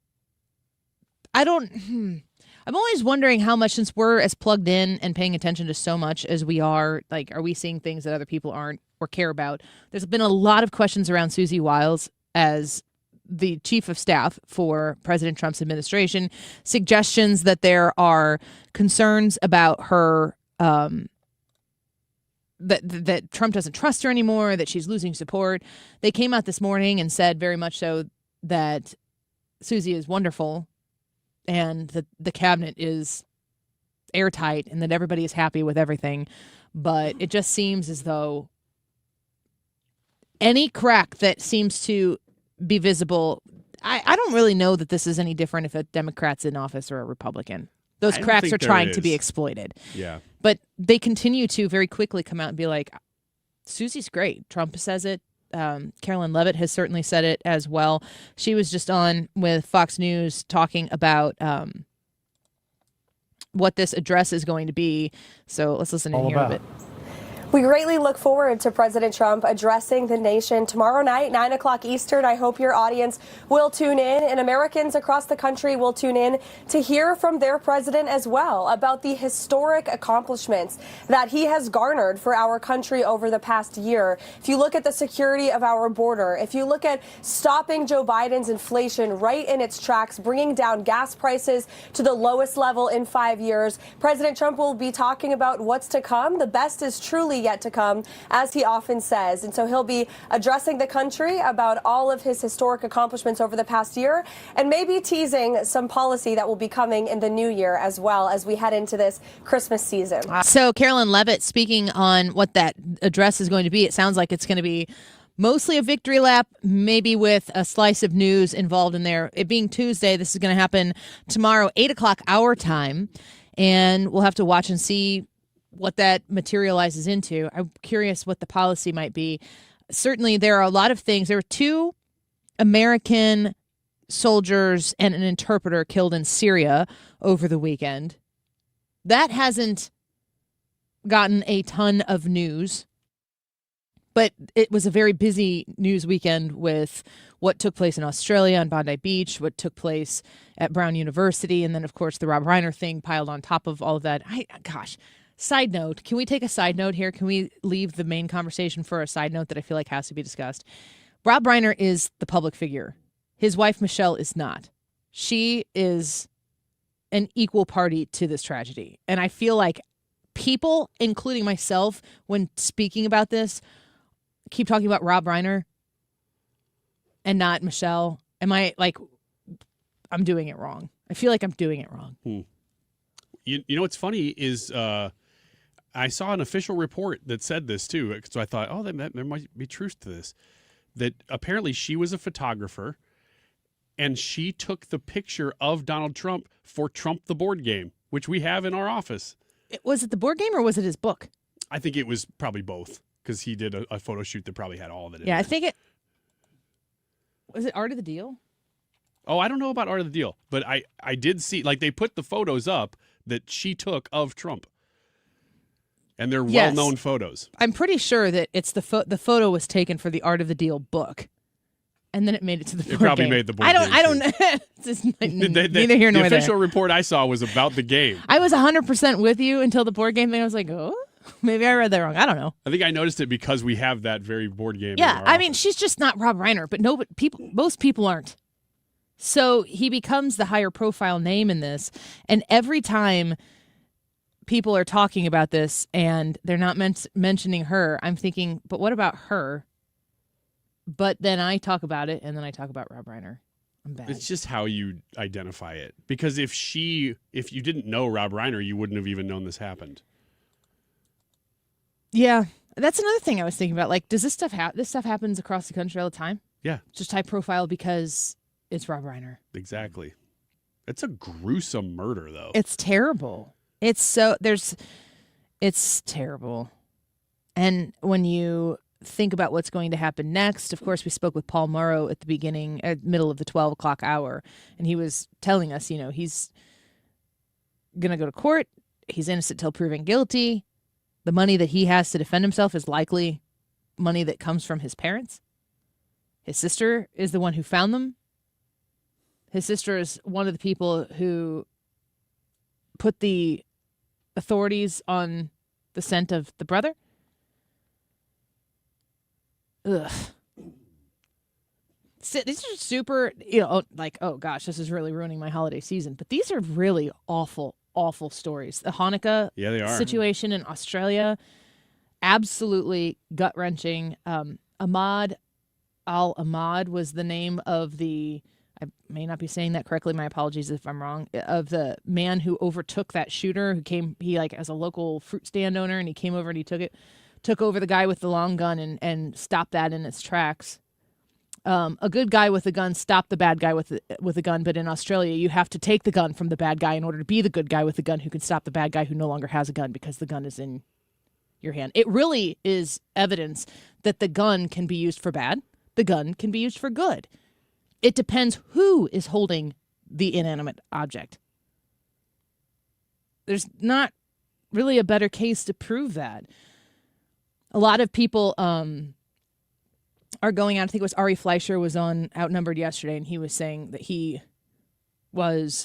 think it was Ari Fleischer, I hope I'm getting that right, was Jewish and that they would be celebrating Hanukkah publicly. Isn't it weird to grow up the way we grew up in the 80s and the 90s and in the 2020s be listening to stories about Jews who are legitimately concerned about worshiping, assembling in public? Yeah, in America, in Western nations. That was stuff that you saw in the news about other countries, but not here. And it's also stuff you read about in books. It's also amazing how fast we've come. There are things that one generation will joke about that the next generation doesn't. And I think that's one you can point at in our lifetimes, even in our adulthood, not our lifetimes, that you look at movies that they'd make Arrested Development, Paul Rudd movies. They'd make jokes about Jews in the movies, and everybody kind of laughed. Seinfeld would do it. These are things that if you did the same thing today, it either wouldn't hit or they wouldn't do it because the world has changed. You don't joke about it when it's in the midst of the oppression. I have friends who are Jewish who talk to me about this is something that I have not fully understood, but there's a consistency to it that I trust, and I trust these people. But they say that people that they know who are Jewish are moving to Israel because it's where they feel the safest. Wow. And I'm like, really? But that used to be America. If they're moving from America to Israel now, that says a lot. Man, I just you hope for this to be a time of kind of peace, calm. I don't even know how many years ago it would have been Like, how long has the news cycle been this fast-paced? How long has the news cycle been this saturated? I think X, like those types of platforms have a lot to do with the saturation, that it really just never stops. You just, when you're done reading the news, you refresh, and there's a whole bunch of new stuff every single time you refresh. But this time of year used to be a time where everybody kind of handshook, agreed, we're going to stop for a couple of weeks. Everything's going to slow down, and we'll reconvene in January. See you all in the new year. And it's nowhere near close to that. Mike Johnson was speaking. Are these clips from Mike Johnson on healthcare from this morning? Yeah, one of the longer ones from last night. The one 6 is from this morning. 6 is from this morning. He was talking about healthcare. They're talking. One of the things that I heard him discussing in this is funny because after it was done, Dana Perino was like, "We need somebody else who's going to cut through and talk less." She was talking about Mike Johnson. She's like, "You're going to fix healthcare. You need to cut through, and you need to get the message out there, and you need to get straight to it." But Mike Johnson was kind of tooting his own horn. Maybe he's got every right to do this. I'm not necessarily disagreeing with it. He's got to do what he's got to do, but maybe they need to come up with an addition to the playbook, in addition to him coming out and speaking. But he was talking about how this is the third year in a row that Congress has not been going into Christmas talking about omnibus bills and everything, that they've been able to get past that and focus on actual solutions to problems that Americans are facing. And healthcare continues to be at the epicenter of problems that we want to talk about. I still say, if the Democrats did anything with the government shutdown, they thrust this to the front of the conversation. I really think that they assessed the climate, that's a bad word to talk about with the Democrats, the mood, if you would, of the American people. And they're like, gosh, well, what can we stand up for? Everybody hates our healthcare system. Let's do that. And then they got into it, and Chuck Schumer is Chuck Schumering out there. And then they're like, oh, crap, we're the ones who created this system. Well, we won't talk about it. Just keep that to yourself. So Republicans start to take on this issue and say, yeah, well, we're going to come up with some solutions for this problem, and we're going to offer them to you. But it does look like it was kind of pushed out into the forefront by Democrats. And it's just because these subsidies, the extra government funds, i.e. your taxpayer dollars, that the government said after COVID, and by government, I mean Democrats said, hey, the Affordable Care Act, it sucks for people. We need to send more money to it. Let's do it for 3 years. Okay. So then they extend these subsidies, or they add these subsidies in to make the Unaffordable Care Act more affordable, even though it's still not affordable. And then it sunsets here. This whole system that is set up right now is one that was set up by Democrats. The Republicans have failed in making health care and the Affordable Care Act the main issue. So they, to me, are reactionary, but that doesn't mean that they are outside of the ability to make a difference on it. Here's Mike Johnson Here this morning. before, when I was chair of the Republican Study Committee, the largest caucus of Republicans in Congress, we had 158 members back in 2019, and we produced a 2-volume set on conservative common sense solutions to fix healthcare. We've never been able to get the votes to. Can I just interrupt you, Speaker? Point of order, or personal privilege, or whatever you say. A 2-volume set? You don't say. That doesn't mean anything. When I heard 2-volume set, I said, nah, I'm taking this guy seriously finally. That sounds like a 3-hour tour. It's what comes first. Sounds like we're on Britannica Book B. You've got the Speaker of the House, who I like and support, and I really actually prefer that the Speaker of the House be super nerdy. That's like a benefit towards the future of the company, that you need to be a policy wonk and a nerd that can say, these are the facts, this is what we got to get to. And I think we got our guy. I like Speaker Johnson, but to Dana Perino's point, during America's Newsroom today, like, need a little more pizzazz, jazz hands, you might say. Solutions to fix healthcare. We've never been able to get the votes to fix it because the Democrats have been unwilling to go along. And you can go back and look at the record and show over and over, all they want to do is continue to throw taxpayer dollars and subsidize the broken system. The reason the premiums are up 80% since the bill was passed by the Democrats in 15 years ago is because they're further ingraining a broken system. So it's up to us to fix it. This is one piece, one part of that. And in the first quarter, January, February next year, you're going to see much more activity of this. The American people's attention is on healthcare for the obvious reason. It is a very serious problem. But remember this, The Democrats broke it. Republicans are going to fix it. Yeah, that's the only thing that matters in this. Remember it. Well, I know, but why are you not interested in fixing it until the Democrats stepped up and said we're going to shut the whole thing down? We don't have a solution, which is par for the course. Well, the solution is more taxpayer dollars.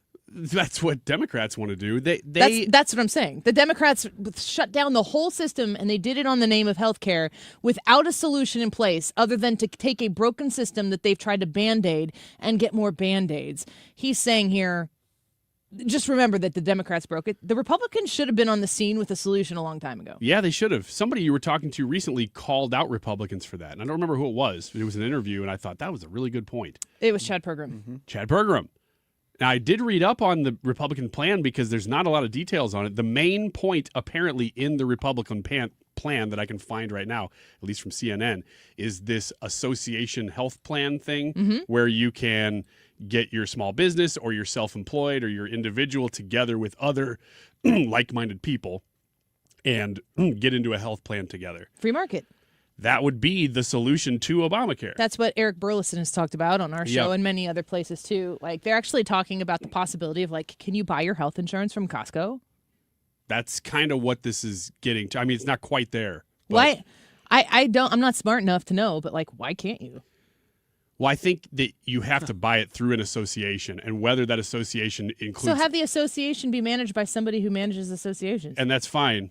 But like with Costco, I just don't know if you have to be an employee of the thing or you just have to be a member of whatever association it is. I don't know. Yeah, you just get the Costco insurance. Are you a Costco member? No, that was Sam's for a while. Brad, are you a Costco member? I'm a Sam's member. No, there's not a Costco close enough. I love Sam's. I don't go. It's stupid. I am a member. I love it so much that I don't let myself go in there. Why am I a member? We get our dog food there, and our membership is paid for in savings of dog food. I used to get bulk smoked salmon there. Okay. And Lunchables. Guru of gutter protection himself, Chris Coonahan, is here to take your most pressing leaf-related questions. Hey everybody, Chris here. I understand we have Ron on the line. Ron, where are you calling from? Uh-oh. Ron, are you calling from a ladder? Well, I was. I wanted to ask Chris what I need to do to get my gutters ready to have leaf filter installed. Oh, Ron, you don't have to do anything. A Leaf Filter Trusted Pro will come out and clean out your gutters, realign and seal your gutters, and install Leaf Filter, America's #1 gutter protection system. So I didn't need to get on this ladder? Ron, Leaf Filter Trusted Pros are in your neighborhood and ready to help. Just visit leaffilter.com/radio to schedule your free gutter inspection and get up to 30% off. Thank goodness. What was that site? To get this special radio offer, go to leaffilter.com/radio for your free gutter inspection today and get up to 30% off. That's leaffilter.com/radio for up to 30% off. leaffilter.com/radio. See representative for warranty details. Don't get lulled into believing the IRS is getting soft. It's just the opposite. Hi, this is Lance Drury with the Lance Drury Law Firm. We are being told by IRS collection officers that their higher-ups are demanding that they get more aggressive than ever. So don't ignore them any longer. Level up. If you have unfiled returns, unpaid taxes, levies, or liens, call me, Lance Drury, today and let me get between you and the IRS. I'll protect your rights. At the Lance Drury Law Firm, our practice is focused 100% on fighting the IRS. Remember, IRS problems are legal problems, and they need to be handled by an expert attorney who's done it for decades. So call the Lance Drury Law Firm today. We're local. Our office is right here in St. Louis. Call 314-260-6120. Visit Lance, DRURYlaw.com to schedule your free consultation with your local tax resolution law firm. The choice of a lawyer is an important decision and should not be based solely upon advertisements. Doesn't it feel like you hear all the time from retired friends and family, I wish someone had told me this before I retired? Or why didn't anybody tell me this? Why is this not a class? Well, that's exactly why Financial and Tax Architects was founded. FTA keeps hardworking families in St. Louis make sense of retirement. They show them how to keep more of what they've earned and how to make it last. That way you can get some sleep at night. You don't have to second guess every expense leading up to retirement. You understand what's going on. Their Retirement Planning 101 class is a practical, no-cost course. They teach it at local colleges. It's just one night. You learn strategies to reduce taxes, plan your income, make confident decisions about Social Security and taxes and inflation. An FTA focuses on education. They try to change the way you retire. Call 888-5101 or go to fta-ria.com to register. This holiday season, when you get them STIHL, batteries are included. Buy select battery tool sets and get a free extra battery. Visit stihlusa.com for gift ideas and seasonal savings. Happy holidays from STIHL. Offer valid for a limited time only at participating dealers while supplies last. You're listening to The Annie Fry Show on 97.1 FM Talk, St. Louis Conservative. It's the most beautiful time of the year. Lights fill the streets, spreading so much cheer. I should be playing in the winter snow, but I'ma be under the mistletoe. I don't wanna miss out on the holiday. Welcome back to the Annie Fry Show. You were talking in Wiggins America a little bit about arguments not to have with your kids. Did you have any more arguments not? I know you had some that were ones that are worth having. But I wanted to wrap up before we get to that one, maybe a little bit later in the show. Yeah. We're going to speak with Congressman Mike Bost here in about 6 minutes or so. So stick around for that. We're going to ask him about health care. I know he's working hard on improving at the VA. He is the Veterans Affairs Committee chair. So Mike Bost with us here shortly. There was only one or two more of the things you should not, the battles you shouldn't pick with your kids or teenagers. One of them was the I'll wear what I want battle. Although there's got to be a line there, too. Yeah, it depends on where you're going. Yeah, unless it says unless the clothes they're choosing to wear are too grungy, smelly, or revealing, let them have fun experimenting with fashion. I have changed incredibly with my second two. I kind of think of them. We call Charlie and Jensen the bigs. Oh yeah, and the littles. Okay. So and Evelyn's 9 and she's super tall, so she's becoming less of a little. But my 9-year-old, she loves fashion and accessories and clothes, and I'm just looking at her going, okay, how can I support this? I'm trying not to squash it at all. But she would go out in outfits assembled by her from the time she knew how to put on a shirt. She wanted to do that. And with her, we just were like, knock yourself out, kiddo. I meticulously, like, the outfits that my son, who is 2.5 years older, 3 years older than Jensen, every holiday, they matched in their little suit and matching dress and everything. It's super fun. Adorable, a lot of work, expensive. With the seconds, the littles, I am like, whatever. You can get dressed, just don't be naked. Mm-hmm. Your 9-year-old and my 11-year-old are so similar, and they are best friends when they see each other about once a year. Is Sonny gonna be there? Yeah, 100%. At the Veterans Day parade. Mm-hmm. That was the last time they saw each other. Fast friends. The other one that we didn't cover yet of battles it's not that are not worth having with your teen is the sleeping till noon battle. Let them sleep. And she says, I know. Yet another thing that drives you a little nuts, but it is really the worst. Is it really the worst thing that your teen could be doing? Plus, remember, your teen's body is going through a massive change right now. Growing. Do you remember sleeping like that? Well, I should say, do you still sleep? Oh, it's like my dream to sleep and to wake up on my own. We let our kids sleep. But we also will say if there's an obligation in the morning, like I let them stay up late too. When we're about to go into the best time of year in the Fry house, and I'll talk about this a little bit later. Christmas break in our house is we are ruleless. No rules.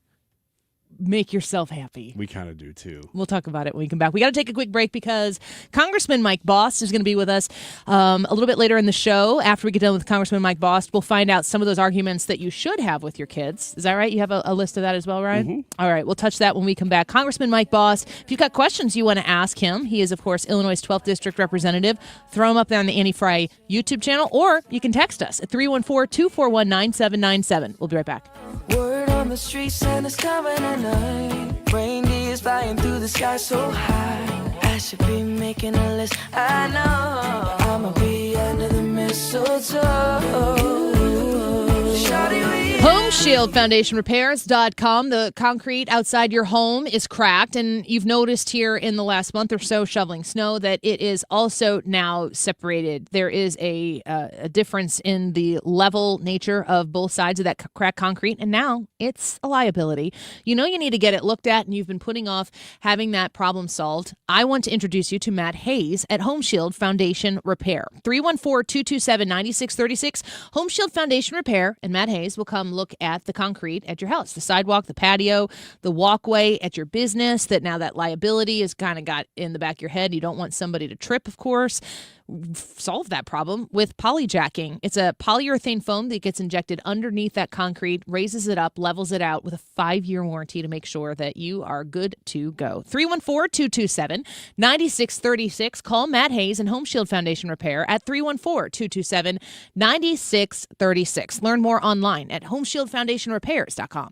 If a Lenovo computer for your business is on your holiday list, don't shop around. Just go directly to the source, Lenovo.com. It's your last chance to get exclusive deals on the PCs you want for your business, like the ThinkPad X9 14 Aura Edition and Yoga 7i 2-in-1. So avoid all that shopping chaos and price comparing, and just go directly to the source, Lenovo.com, where PCs are up to 35% off. That's Lenovo.com. Lenovo.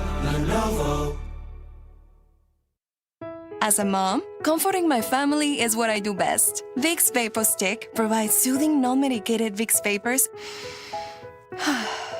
in an easy-to-apply stick, and it dries fast, so there's no mess. I use it to comfort myself and my family. Thanks, Mom. Vicks Vapo Stick, soothing comfort for the whole family. And try Vicks Vapo Shower Max for steamy Vicks vapors when you need more comfort for yourself. Use as directed. I'm Attorney General Catherine Hanaway with an important message about holiday scams. During the holidays, we see an uptick in phony package delivery notices, fake charities, travel booking scams, and urgent gift card scams. If you've been the victim of a fraud, please call my office to help at 800-392-8222 or visit ago.mo.gov. Sponsored by the Missouri Attorney General's Office.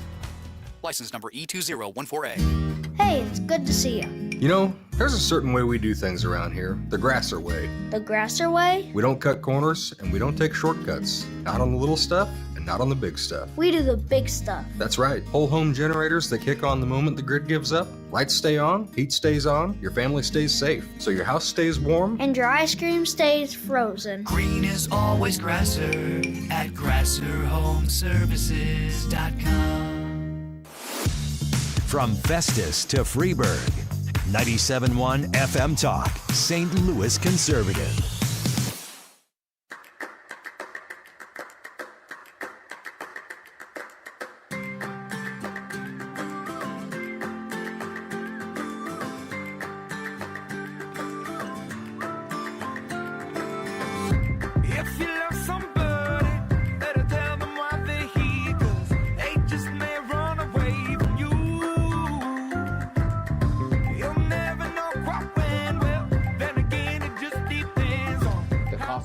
Got to come down. It's way too expensive. Obamacare has failed us.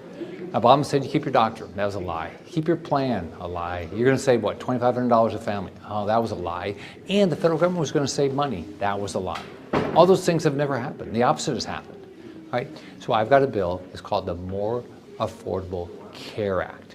It's going to put consumers in charge of healthcare. It's going to drive the cost of healthcare down. So Senator Rick Scott offering a more affordable, I hope so. It's hard to be less affordable because the original Affordable Care Act wasn't even affordable. We all know that now. The Republicans, we heard from Speaker Mike Johnson, are working towards a solution for health care, among other issues that they have to take care of here as we move towards the end of the year. So let's speak to our friend Congressman Mike Bost, back with us from Illinois' 12th District, also chair of the House Veterans Affairs Committee. Congressman, welcome back. Merry Christmas to you. Well, Annie, thank you for having me back on. You bet. Appreciate it. Talk to me about the things that are coming to your desk right now, the biggest things happening in the House right now. Right now, as everybody knows, Obamacare, as you stated, is flawed and needs real reform. And when the Democrats pushed to extend the Biden's temporary COVID-era subsidies, they had to fix what was broken by putting a subsidy on the Obamacare which if you have to subsidize it, it's not working, okay? And I believe that we can embrace market prices.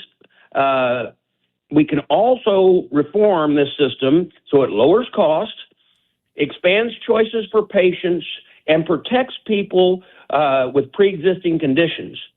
You know, I voted earlier this year, with the great big beautiful bill, even though we're not supposed to call it that. We're supposed to call it the working family tax cuts. But in there was at least 11% 11% cut on premiums starting January 1st of 2026. Every House Republican voted for that. Every House Democrat voted against it. And in the Senate, they pushed and stripped that out of the bill. So we have until the end of December now to get the fix that the American people need. So this week, when you ask what's going on, House Republicans are voting to lower health care cost premiums for All Americans Act, which, among other things, will do the following. It'll lower premiums through cost-sharing reduction payments. It'll allow small business to band together and with association health plans across state lines to provide care for their employees. And we're looking at ways to bring transparency to prescription drug pricing. So when you put that all together, we're going to be moving, but subsidizing is not an option. And there won't be enough votes to put a subsidy out there to try to prop up a system that has already failed, which we told them would fail at the very beginning. And matter of fact, remember, one of the first votes I took when I came here was to repeal and replace, which failed in the Senate. But these were the things we were seeing at that time that was going to cause a collapse of the healthcare system, where it would be affordable to no one, even if and not affordable to the taxpayers whenever the federal government has to subsidize it. Yeah. Congressman Mike Bost speaking with us right now. So I hear the Republicans coming up with multiple different solutions, maybe something that's going to get all wrapped up together. The president has talked about, taking the money and giving it to the people so they can invest it where they deem it most valuable, marketable for themselves, for the patient, the client. What are the Democrats right now counter offering to what the Republicans have on the table?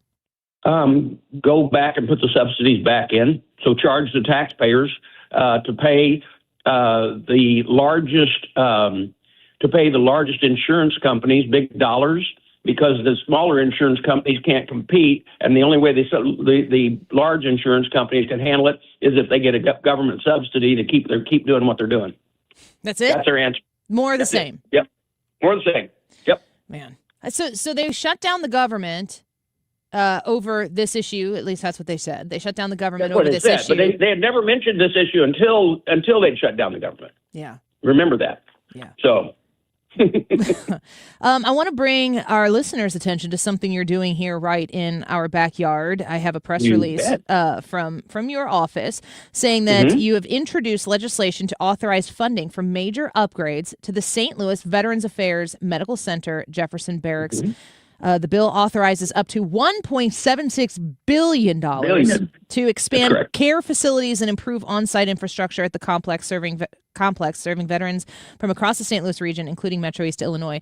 Congressman, before you tell me what you're going to do for the St. Louis Veterans Affairs Medical Center at Jefferson Barracks, tell me what the state of this location is right now, why it needs $1.76 billion tax dollars. If you have been to the St. Louis VA, it is a very old building downtown. We do have some expansions that we've done at Jefferson Barracks, but it is a case where to provide the veterans with modern care, we need a modern facility. It's been in the planning for a long time. This is actually bringing the revenue to the St. Louis system so that we can invest and support in a new bed tower, expanding clinical space, dedicated to mental health and substance abuse facilities. And it's just critical infrastructure. If you've been into the VA, you realize that it is time to make that investment, because that facility has not had major changes since I think the 50s. So you've worked hard to get, that's quite a sum, almost $2 billion to expand care facilities. You're introducing this legislation. What's it going to take to get it done? I think it's going to get done. Working with the secretary who knows and understands, he's actually been to the St. Louis facility, realizes the concerns that we have there, making that investment in advance rather than piecemealing, which is what has been doing for a long time. It was just, okay, you put this little amount in, this little amount in. This gives them the amount they need for to not only just plan, but to actually make the investment to upgrade the facility that is so used in actually around the St. Louis area. But it is one of the ones where we have a huge amount of people that use both those facilities. So Congressman Mike Bost speaking with us right now. He represents Illinois' 12th District on Capitol Hill, the chair of the House Veterans Affairs Committee as well. The margin of passage for Republicans is apparently going to get smaller. In the beginning of January, Marjorie Taylor Greene has decided to resign. I've read different things about people being dissatisfied with the Speaker Mike Johnson. I just want your perspective. You're there. How is the Republican Party holding up in the House, and how do you feel about your ability to get the job of the people, the responsibility you have towards the constituents that you have, get it done in 2026? We are going to be able to get things done. Everybody underestimated with our small majority how we would do that before. We are losing one person in Marjorie Taylor Greene. I think there's another member that may have health issues. I don't know for sure if that one's leaving or if they're just going to be gone while they're dealing with these health issues. So we're looking at like a 1 or a 2 vote majority. So we will, if we stay together, we can get things done. And as far as any criticism of Mike Johnson, I want to let you know, and I told him this week that I wouldn't have his job, by the way. Sure. It's like herding cats. And it's amazing to me that some of these people that get on social media and other programs say things when they're on the programs and then come to conference and say how great a job he's doing. Does that frustrate you? Because, does that frustrate people? It's very frustrating to me because the main reason why they do a lot of these things is they're social media hogs. And they take, and all they want is a response and a like and something that will put them out in front, so they can get more people on their social media rather than actually paying attention to what we're doing and working together to get results. Yeah, Congressman, Does that sound frustrated? Yes. I'm sorry. No, I think it is incredibly frustrating because it does appear, and I can identify these people from where I sit, or at least I think I can. I have, I kind of sense these things because. Is Congress supposed to be a stepping stone to becoming an influencer? I mean, to be able to bear the burden of the influence of the constituencies of a district in this country, in the Capitol, is an enormous responsibility.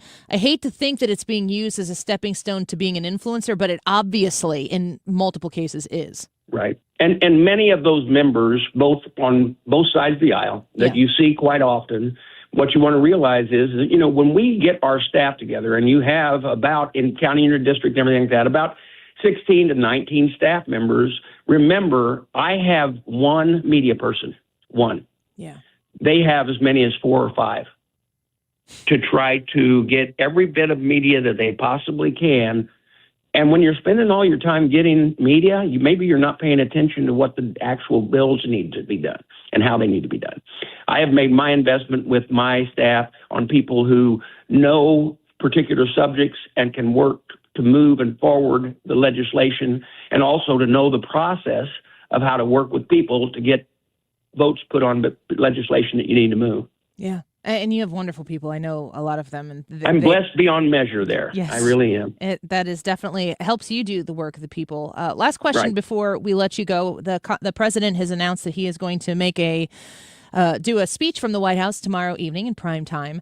I won't ask you to scoop the president on what he might be talking about, but I am interested in knowing what is going to be the focus for House Republicans in Congress in 2026 before the midterms. It is a campaign year, but what can the American people expect to get done? Well, one thing is you're going to see the results of the bills we've already passed come January, and then taking the benefits of. Let me tell you some things that we are doing is we're moving legislation that will reduce the burdensome red tape that a lot of the projects and company expansions and things like that we're dealing with when we're trying to get new jobs going. You're going to see us do that, because the best way to answer the call for making sure that our economy comes back and affordability is for every household is you put enough people to work, you make the economy grow, and you get government off of people's backs and let Americans be Americans, and that's where we're wanting to go. Well, we are going to be watching very closely. Hopefully, I don't know if we'll talk to you before Christmas. If not, Merry Christmas to you and to your staff. We always are grateful for your time, and we look forward to what you guys have in store in 2026. Merry Christmas. Thank you. Take care. Bye-bye. Congressman Mike Bost, the chair of the House Veterans Affairs Committee, working as he has entered legislation to authorize $1.76 billion for major upgrades to the St. Louis Veterans Affairs Medical Center, Jefferson Barracks. I'm very excited to hear that. Hopefully they are able to get that done. All right, quick break. Ryan's going to come back in studio with us. We'll find out the remainder of his list of maybe arguments that you should engage in with your teen. Do you remember these arguments with your teens? Do you remember fighting them? I'd be very curious for those who have kids that are up and grown. Do you regret any of the arguments that you engaged in with your teens? Do you think, gosh, looking back, that wasn't worth it? Or maybe some battles that you wish you would have engaged in? Let us know on the Annie Fry YouTube live chat. We are up to 12,930 subscribers on our YouTube channel. We just need 70 more of you kind souls here in the St. Louis area to subscribe to push us over 13,000 subscribers. If you don't want to get on YouTube and you want to talk to us about those arguments that you do or used to have with your teenagers, you can also text us at 314-241-9797. That's 314-241-9797. We'll be right back. I've traveled all this way for something. I take it in, but don't look down. 'Cause I'm on top of the world, hey. I'm on top of the world, hey. Waiting on this for a while now. Paying my dues to the dirt. I've been waiting to Todd Sivia and Sivia Law. Did you know that Todd works on both sides of the river in Missouri and Illinois alike? He's got quite a few offices conveniently located for you. How about in Missouri for your estate planning needs? Wentzville and Creve Coeur, 2 offices there. In Edwardsville, a few more. In Illinois, I should say. Edwardsville, East Alton, Swansea, Centralia, Mount Vernon, scattered about so that you can conveniently find the one that is closest to you. Now, if you are looking for an estate plan that is up to date, that is, let me emphasize in all capital letters, thorough. You go to Todd Sivia, you're going to get that. The questions he's going to ask you are going to be in depth to make sure that every nook and cranny of that estate plan has been thoughtfully prepared for you with all of your input, all of your wants, your needs, your desires. It's all going to be taken care of. You're just going to show up and follow Todd Sivia's lead. That's what my husband and I did, and I encourage you to do it as well. The first 10 callers right now are going to be able to schedule that strategy session, and maybe you schedule it in the new year. You just got to get it on the books. If you call right now and you mention Annie, you're going to get that strategy session fee waived. You're not going to have to pay for it. It's a $300 value. So call now and mention Annie. 833-995-WILL. Call 833-995-WILL. Drop the Annie name in there online at civialaw.com. Ryan Wiggins here from Wiggins America and the Annie Fry Show. One of the best things that's under-celebrated about the holiday season is the time off resetting for the coming year. And boy, do we have a big one ahead. Looking forward to it. Merry Christmas. Hey guys, are you dealing with low energy weight gain or issues in the bedroom? Game Day Men's Health is the premier men's health clinic in the St. Louis area with locations in Chesterfield and O'Fallon, Missouri. They specialize in low testosterone and sexual health, and they also help men and women with medical weight loss, vitamins, and peptides. They offer free consultations and testosterone tests with results in about 20 minutes. Get in, get answers, get back to the top of your game. Visit GameDayMen'sHealth.com. Again, that's GameDayMen'sHealth.com. It's time for you to get to know my friends at Lit Cigar Lounge in Chesterfield, where luxury meets comfort. Mark Cox here. They have a great selection of rare bourbons, whiskeys, craft cocktails, anything you like to drink, cold beer, premium hand-rolled cigars from the finest makers in the world, even private lockers that are available if you choose to.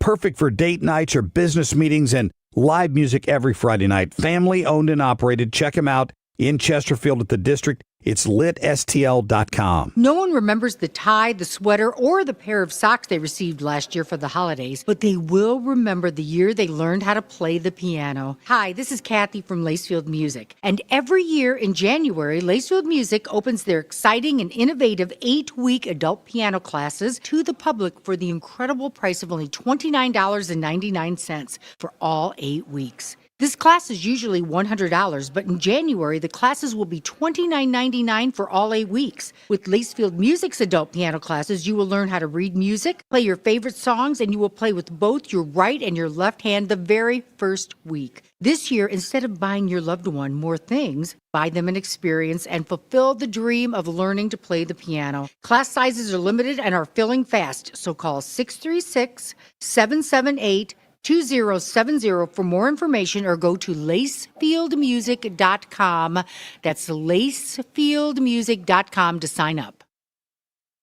Lot of strong responses to today's YouTube live chat poll. Are you picking a side? Erika Kirk, Candace Owens, both or neither? Here's a couple comments. This one says from M.E. says, I hate to say it. That's pronounced me. I think it's initials, but maybe it's just me. I hate to say it, but I used to like Candace. She's out there now. Sometimes the easy answer She's out there, Jerry. Is the correct one. This is the X-Files. No. I know what you were quoting. You were quoting Seinfeld, but X-Files, you say that too. What motivated the young man is a different question. Here is a much more, this one here. Tony says, Candace Owens is a piece of garbage. All right. No respect for somebody who tries to make money off of a grieving widow. All right. Especially someone who is supposed to be a friend of the family. Total garbage. What do you think? Tony? What do you think? That is today's YouTube live chat poll question. We're asking you to weigh in on Candace Owens. Can you pronounce that one there from David? Just pronounce that first word. Idgaf. About Candace. IDGAF. Idgaf. Idgaf. About Candace. About Candace. 149, this time check is sponsored by Jerry Kelly Heating, Air Conditioning, Electrical, and Plumbing. It's time for a $98 furnace tune-up. Smart talk, strong values. This is the Annie Fry Show on 97.1 FM Talk.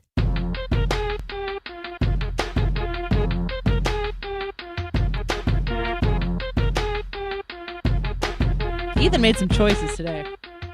What is this? Dirt off your shoulder. Get that dirt off your shoulder. That's not the right. Still don't know. That's pretty. Would this have been considered hip hop? Yes. hip hop anonymous. Then I don't know it.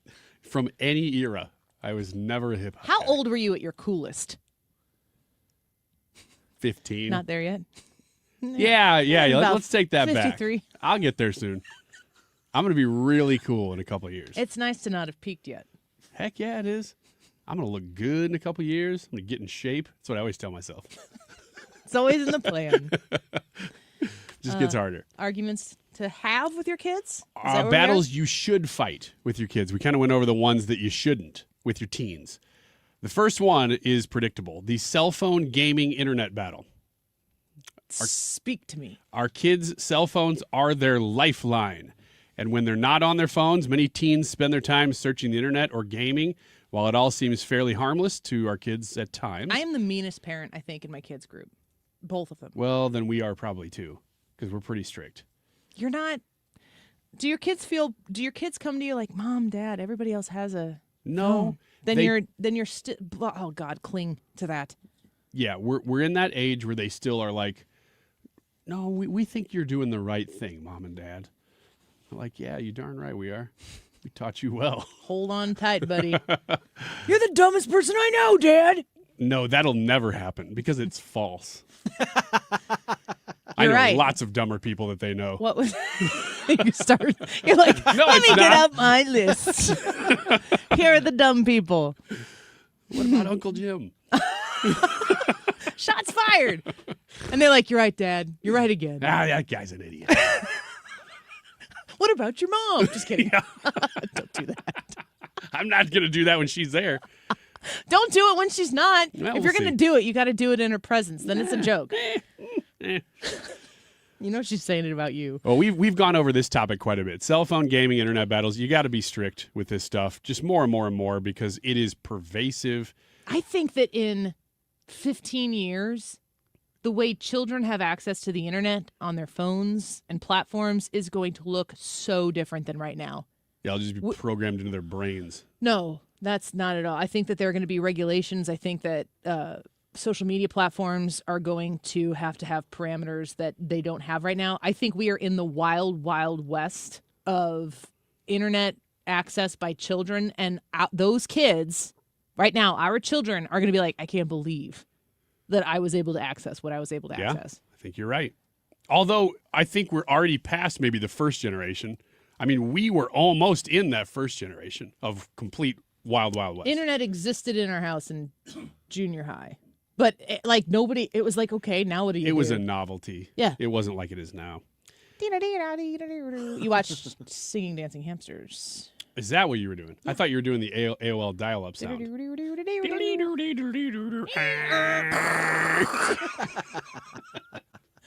You know what? You waited forever to connect so you could hear. Peanut butter jelly time. Battles you should have with your kids. My kids would be watching. They're in school right now. They'd be like, I'm so embarrassed. Well, the worst part of that was that we both paused at the same time for no reason. And we kind of did this. What are we doing? We're on the radio. Those were the days. Get off my lawn! The I can date and hang out with anyone I like battle. Cultivate a social culture where when your kids say, hey, I'm going out, you already know who they're going out with and you're cool with it. I will say this. My kids have wonderful friends. My son didn't have as many buddies in grade school because there weren't any boys in his class, very few boys. When he went to high school, he landed with the best group of boys, and they're knuckleheads for sure, but they're supposed to be. They're 15 and 16 years old. So go be with them. I facilitate a lot for him to go be with them because I like those kids. I love their families, and I want them to have these moments together so that they don't go wandering off and make bad decisions. Yeah, go play in the creek, kids. No. That's what you're telling them, right? You're 15. If they found a creek, they'd play in it though. Still, for sure. Legit. Don't wear your new shoes in the creek. Just, never mind. The health. Stop there. It's not for the health battle. yeah. That is a battle that you should have. It says they need us to remind them about the importance of fueling their body with healthy foods, getting enough exercise and sleep. And knowing when it's time to take a mental health day, if necessary. I give my kids mental health days. Yeah? Yes. Is it like a fun day, like we're just going to have a fun day today, or is it like, no you're going to take the day I don't off? have to participate in it. Oh, okay. They just... That's what I do. But everything else has to be in order. I have to not be worried about your grades, you missing class. If there is a lot going on, and I trust that you can catch yourself back up, and you haven't been sick, you haven't missed days. I mean, like, I'm not giving them once a month. It might be once or twice a year. And I have to understand maybe we had a ton of stuff going on at home. It doesn't even have to be like stressful, burdensome things, but maybe the sleep schedule got all messed up because of something and you're doing really well and the things that you're supposed to show up and do well, I'm going to give you a day. But it's on you to get yourself back into the race and up to speed, not me. Last one, 30 seconds. The I don't want to learn to adult battle. You should have this battle because you got to teach your kids core and practical skills and make them use them. My favorite thing to do is need something from Walmart. So I'm like, Charlie, get in or whatever. And I drive up to Walmart. I'm like, get out and go find it and buy it. Nice. I don't even go in with them anymore. My favorite thing Mom, to do where is it? I don't know. My favorite thing to do In is there. go get me a drink. Like a beer? Whatever. Whatever they come back with is what I'm Hey, drinking. kiddo, we got any White Claws in there? You know, Dad likes to have at least a third of one. Let's go get it right now for Daddy. Remember, I'm the I don't smart even one. have time to fight back. You know how we all of our kids make lists and everything and visit with Santa, and I happen to be really good friends with Santa. It's like we're the same people. So every once in a while, you know, when he's got some free time, which he did, we're cool. So he always makes it a point to stop in and have an adult beverage with me. I was talking to him about, do you ever have requests for a homeowner wanting a furnace or an air conditioner? He said he does.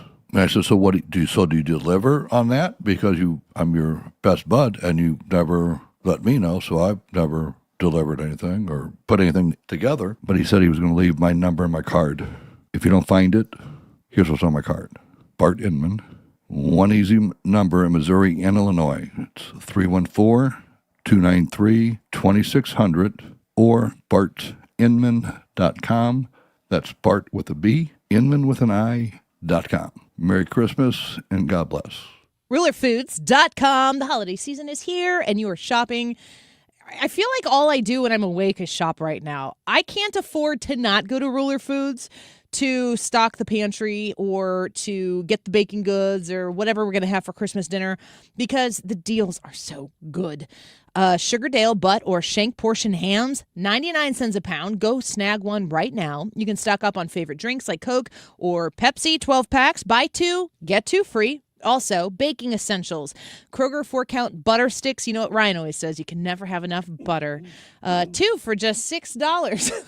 I don't say, I mean, yes, but I don't say that all the time. He won't shut up about it. That's why he's always going to Ruler Foods.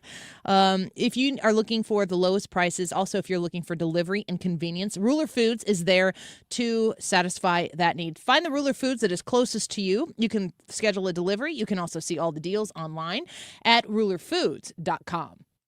Guys, it's time to take charge of your health with my friends at Victory Men's Health. Mark Cox here. I already love what they do at Victory. They do hormone optimization, sexual health, weight loss, even vitamin deficiencies. Now they're offering specialty cardiovascular testing and even early detection cancer screening. Visit them at one of their 4 great locations, now in Sunset Hills, Town and Country, O'Fallon, Missouri, and O'Fallon, Illinois. Tell them Mark Cox sent you. Go to victorymenshealth.com. This is Kyle Bush with Krantz Financial Group. For over 6 decades, we've helped St. Louis families and businesses plan with purpose and live with confidence. How many times have you changed jobs over the years? If you're like many professionals, you may have left behind one or more 401ks. Unwatched, unmanaged, and potentially your largest retirement asset. Just because it's out of sight doesn't mean it should be out of mind. Let's make sure it's working as hard for your future as you are. Your goals, our mission, start today at kfgadvisors.com. Securities offered through Raymond James Financial Servicing. Member FINRA/SIPC. Krantz Financial Group is not a broker-dealer. KFTK FM Florissant. An Odyssey station. An address to the nation. I'm Lisa Brady, Fox News. President Trump says he'll speak from the White House tomorrow night at 9 Eastern, also posting that it's been a great year for our country and the best is yet to come. And so he'll be addressing the country about all of his historic accomplishments over the past year and maybe teasing some policy that will be coming in the new year as well. White House spokeswoman Caroline Leavitt also just telling Fox the president will travel to Dover Air Force Base in Delaware tomorrow for a dignified transfer, receiving the bodies of 2 Iowa National Guard members killed last weekend in Syria in what President Trump has called an ISIS-related attack, vowing to respond and saying he still has confidence in Syria's interim president, who made a historic trip to Washington last month. He signed onto a document right here at the White House at the behest of President Trump to join the United States in fighting ISIS in his country. So that mission will continue. A U.S. civilian working as an interpreter was also killed in Saturday's attack. President Trump tells the New York Post he still has confidence in Chief of Staff Susie Wiles after a Vanity Fair piece describing the president as having an alcoholic's personality, also critical of some cabinet members and policy decisions.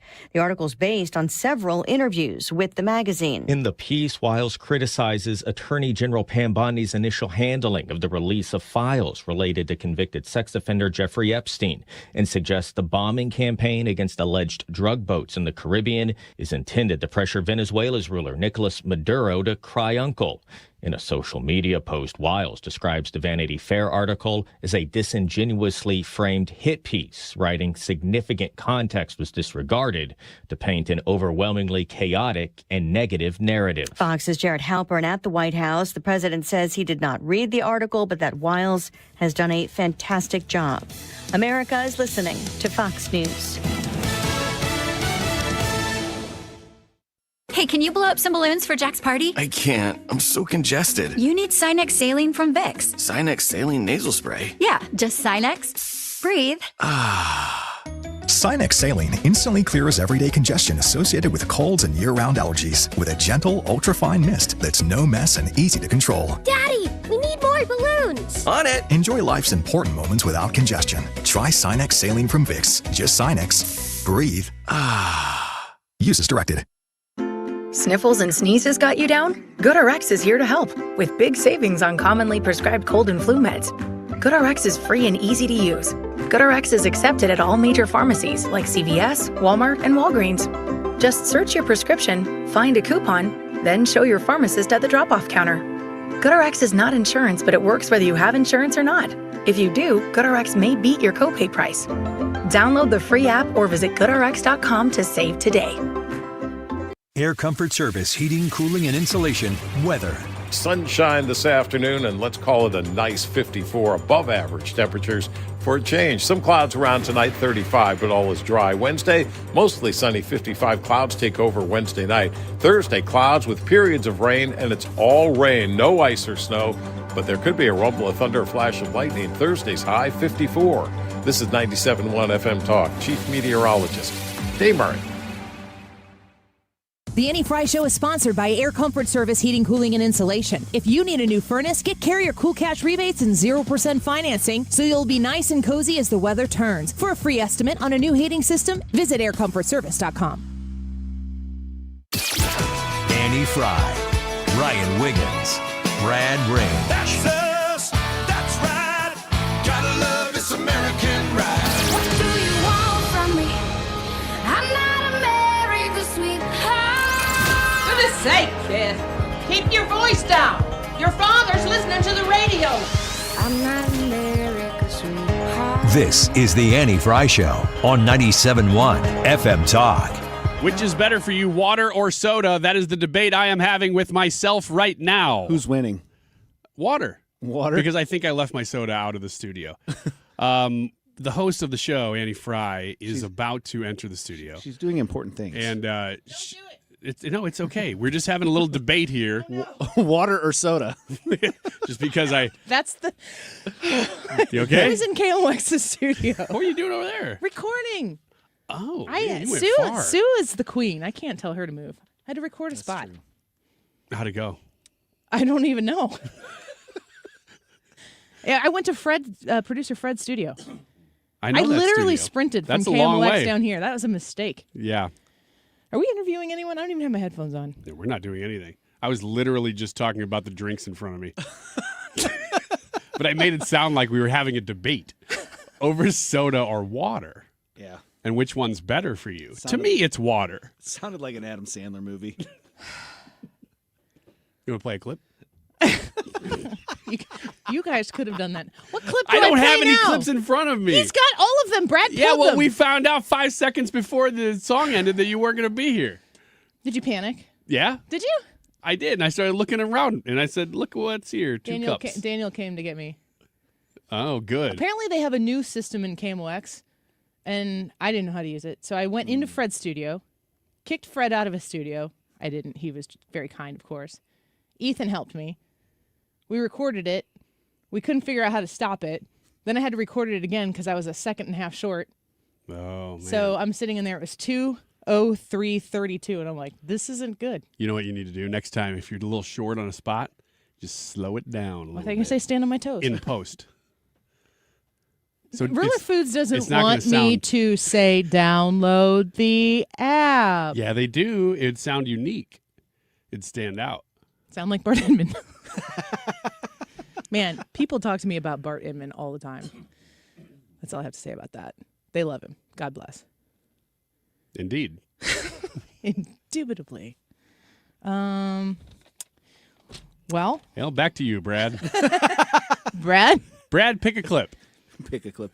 What did I miss? I passed on the way here. I passed Steve. I passed Kevin Wheeler, Daniel, Fred, multiple people. Everyone was like, don't run to the mic. I'm like, I could walk. I don't know if they'll feel good about that. I picture you passing them all going the same direction, not passing them opposite directions. Passing them like you're driving Mario Kart. Oh, they were running too. I was just faster. Yeah, everybody's running. You're like, I was like, get out of my way, Wheeler. Inside I got a track. show to do. Boom. I'm mostly mad because he's a Miami fan. Okay. You're not one for conversation today. I appreciate it. I don't know anything to say about Miami. Talk more about soda and water, buddy. I will. To me, water is healthier. Because there's less in it. Okay. Unless it's full of bacteria or PFAS. Okay, so I leave the show. I'm gone. I'm short maybe 20 seconds. I'm 20 seconds late. And you decide to debate the merits of soda versus water, and you had a debate? No, I didn't have a debate. I just made something up because I didn't know what I was doing. Yeah, but you should have a debate that at least maybe has people on both sides of the issue. It was literally looking down at It was what's in front of me. literally- Like, if only there was a question we could start debating or talking about. Or... Yeah.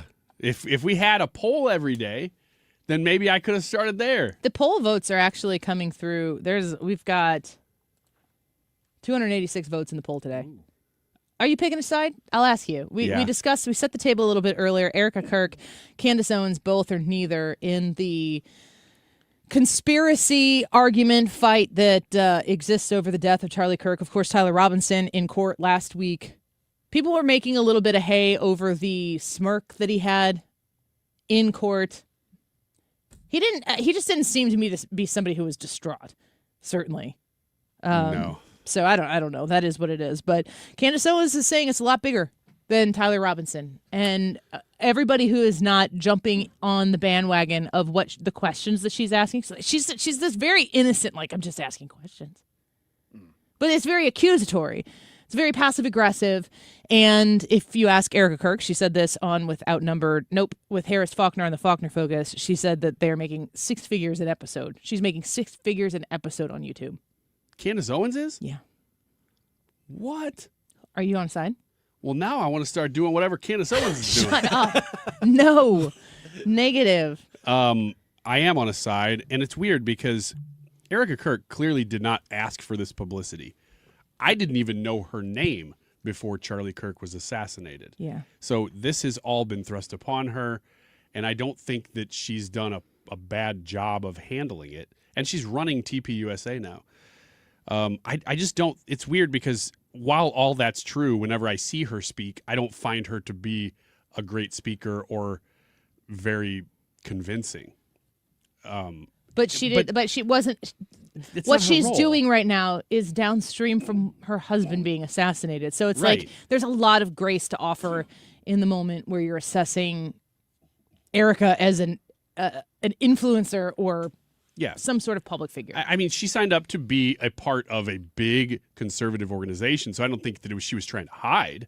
But this was never on her bingo list of, I'm going to be in charge of the organization after my husband is murdered. So there's a lot of context that goes into me saying, when I see her speak, my heart goes out to her simultaneous to say, I don't think she's great at carrying the conservative message. I just don't. Although she's not bad at it. I don't think that she's trying to carry a conservative message. I think it's more of a, I think in the realm that we live in, it's more of a traditional sort of cultural existence. That's fair. Yeah. And a biblical one at that. Like very hard into the Christian traditional lifestyle, which maybe does end up in a political conversation. But I don't think she's out there like talking about what Mike Johnson needs to do to lead on healthcare. At all. Yeah. Ever. It's definitely social politics, if you want to put it that way, or social clash issues that that she is in the middle of, mainly because of Charlie Kirk.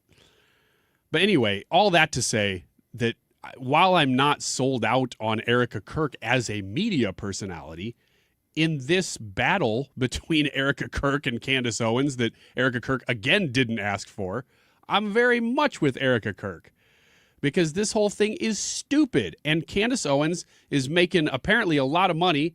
And if you can figure out how to make a lot of money, and here's the thing, Candace Owens is going to milk this interview with Erika Kirk for more money. It's going to happen again. So Erika Kirk, I don't even think she wanted to have that meeting, but everybody when you think about that now, you think about Candace Owens as a part of that because she's carried this conspiracy so far. She had to. Candace really put out this, I'll meet with them any place, anytime, anywhere. You tell me where to be and I'll be there. And they're like, okay, fine. We'll do it here at this time. And she's like, I can't be there. And she's like, well, it's my husband's birthday. It's like a Kamala Harris podcast. And then she said, I can't be there. It's she said, my husband is the head of the household and says that I cannot go. That was Candace's response. And then there was also some suggestion that she had said that it was her husband's birthday, but her husband's birthday was also in July or June. So that was a little sketch. Okay. But in the throwdown, anytime, anywhere, let's go. Turning Point and the Charlie Kirk show said, we'll do it here. We'll do it then. And she said, I can't. So I feel this is on the other side of that as well, where they tried to, the people who really Candace is accusing the most, which is kind of the inner circle, Charlie's inner circle at Turning Point and at the Charlie Kirk show. Those people are the ones who I think Erika Kirk is actually doing this for, because Candace is pushing so hard against that staff. To me, there's no answer to this question other than Erika Kirk. But I wish none of this was happening. I wish Erika Kirk weren't even an option in a poll like this. So I would like to say neither, just stop it and let the courts decide. But I don't know. I can't not default to Erika. What do you think, Brad? To me, this one's super obvious. Erika Kirk is the victim in this situation. Regardless of what you think happened, it was Erika Kirk's husband who was murdered pretty violently in front of all of us. She had to watch the video of her husband dying. She has to deal with that. She has to live with that reality. She has to raise her 2 kids that she had with Charlie Kirk by herself with that reality. You can argue about who victimized her, but she is the victim here, and I side with her because of that. Candace Owens is not helping the situation. She's just asking questions, everybody says. That's not true. She's throwing accusations. She's just doing it in a questioning format. I don't think that everybody's saying that. I think Candace is saying that. Candace is saying that. She is lying. Or maybe she doesn't think that she's lying, but she is incorrect in saying that. She is leveling accusations at anybody and anyone that she thinks will get a rise out of somebody. And I hate that. I hate it. I hate what she's done to people that think that she's actually on to something here, because when you actually scrutinize what she's saying, it just falls apart, especially when you consider that compared to what the case is saying. You know, the footage of Tyler Robinson walking up the stairs and down the street and the video of him jumping off the roof, all of that stuff. People are going so far as to say that's not even him. Whenever you look at the gait, you look at the face, you look at the body style, you look at all that. Yeah, the image is grainy, but you look at all of that and it's very obviously him. And people are still like, no, it could be anybody. Candace Owens has done more harm to the conservative movement by fracturing it the way she has. For what reason? I don't know. I don't know what it is. It seems like obvious, Brad. Doesn't it have to be attention and money? Well, I mean, that's the obvious answer. It's something. I don't even know that she's really fracturing the conservative movement, though. I think it's so niche. I think the majority of people who are out there voting are not in this. No, but if you're really plugged in, you might. Are those people not going to go vote for Republican and Trump policies now? Well, if the barometer is what are they voting for, no. But it's the only thing that matters to me. Yeah, ultimately, I guess that's true. But there are factions within MAGA that go off in different directions. Oh, this is the time. It's always been the case, though. I've said it too, that this is the time of year and in a presidential cycle that happens. Is right now, usually about a year out from midterms is when you see the dip for any president, and that's happening right now. And so that's when you have the most criticism of the president. You have the least to gain at any given moment because you got elections so far away. So I anticipate a lot of this stuff will kind of fade throughout the next year.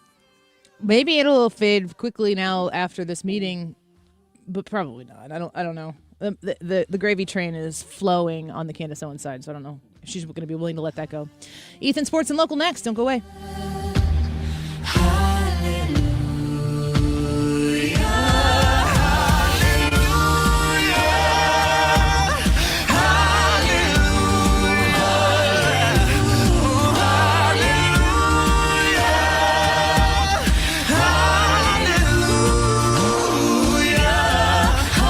Michaels flooring outlet online at igotfloor.com. Shop for flooring, whatever kind of flooring you're looking for. A lot of people are into the luxury vinyl plank these days. If you are and you haven't shopped at Michael's yet, get on it. Online at igotfloor.com. You can peruse their different types of products that they do have available, the different colored finishes that they have, the different types of things that you can get with it. Of course, if you're buying like a carpet and you're looking at the Mohawk Smart Strand, the superior performance of that beautiful carpeting, you're going to need to pick a pad that's going to go under it. Maybe the investment's a little bit more, or maybe it's a little bit less, depending on which one you go with. But that's where going in-store really ends up benefiting you as a consumer, because you can experience the different types of padding that go under a specific kind of carpet and understand where your investment is really going when you're expending a little extra. And then you're like, oh my gosh, this is amazing. I want this experience in my home versus that one, because you've gone into one of their 3 stores and really felt it for yourself. Shop at Michael's Flooring Outlet for your flooring needs. igotfloor.com.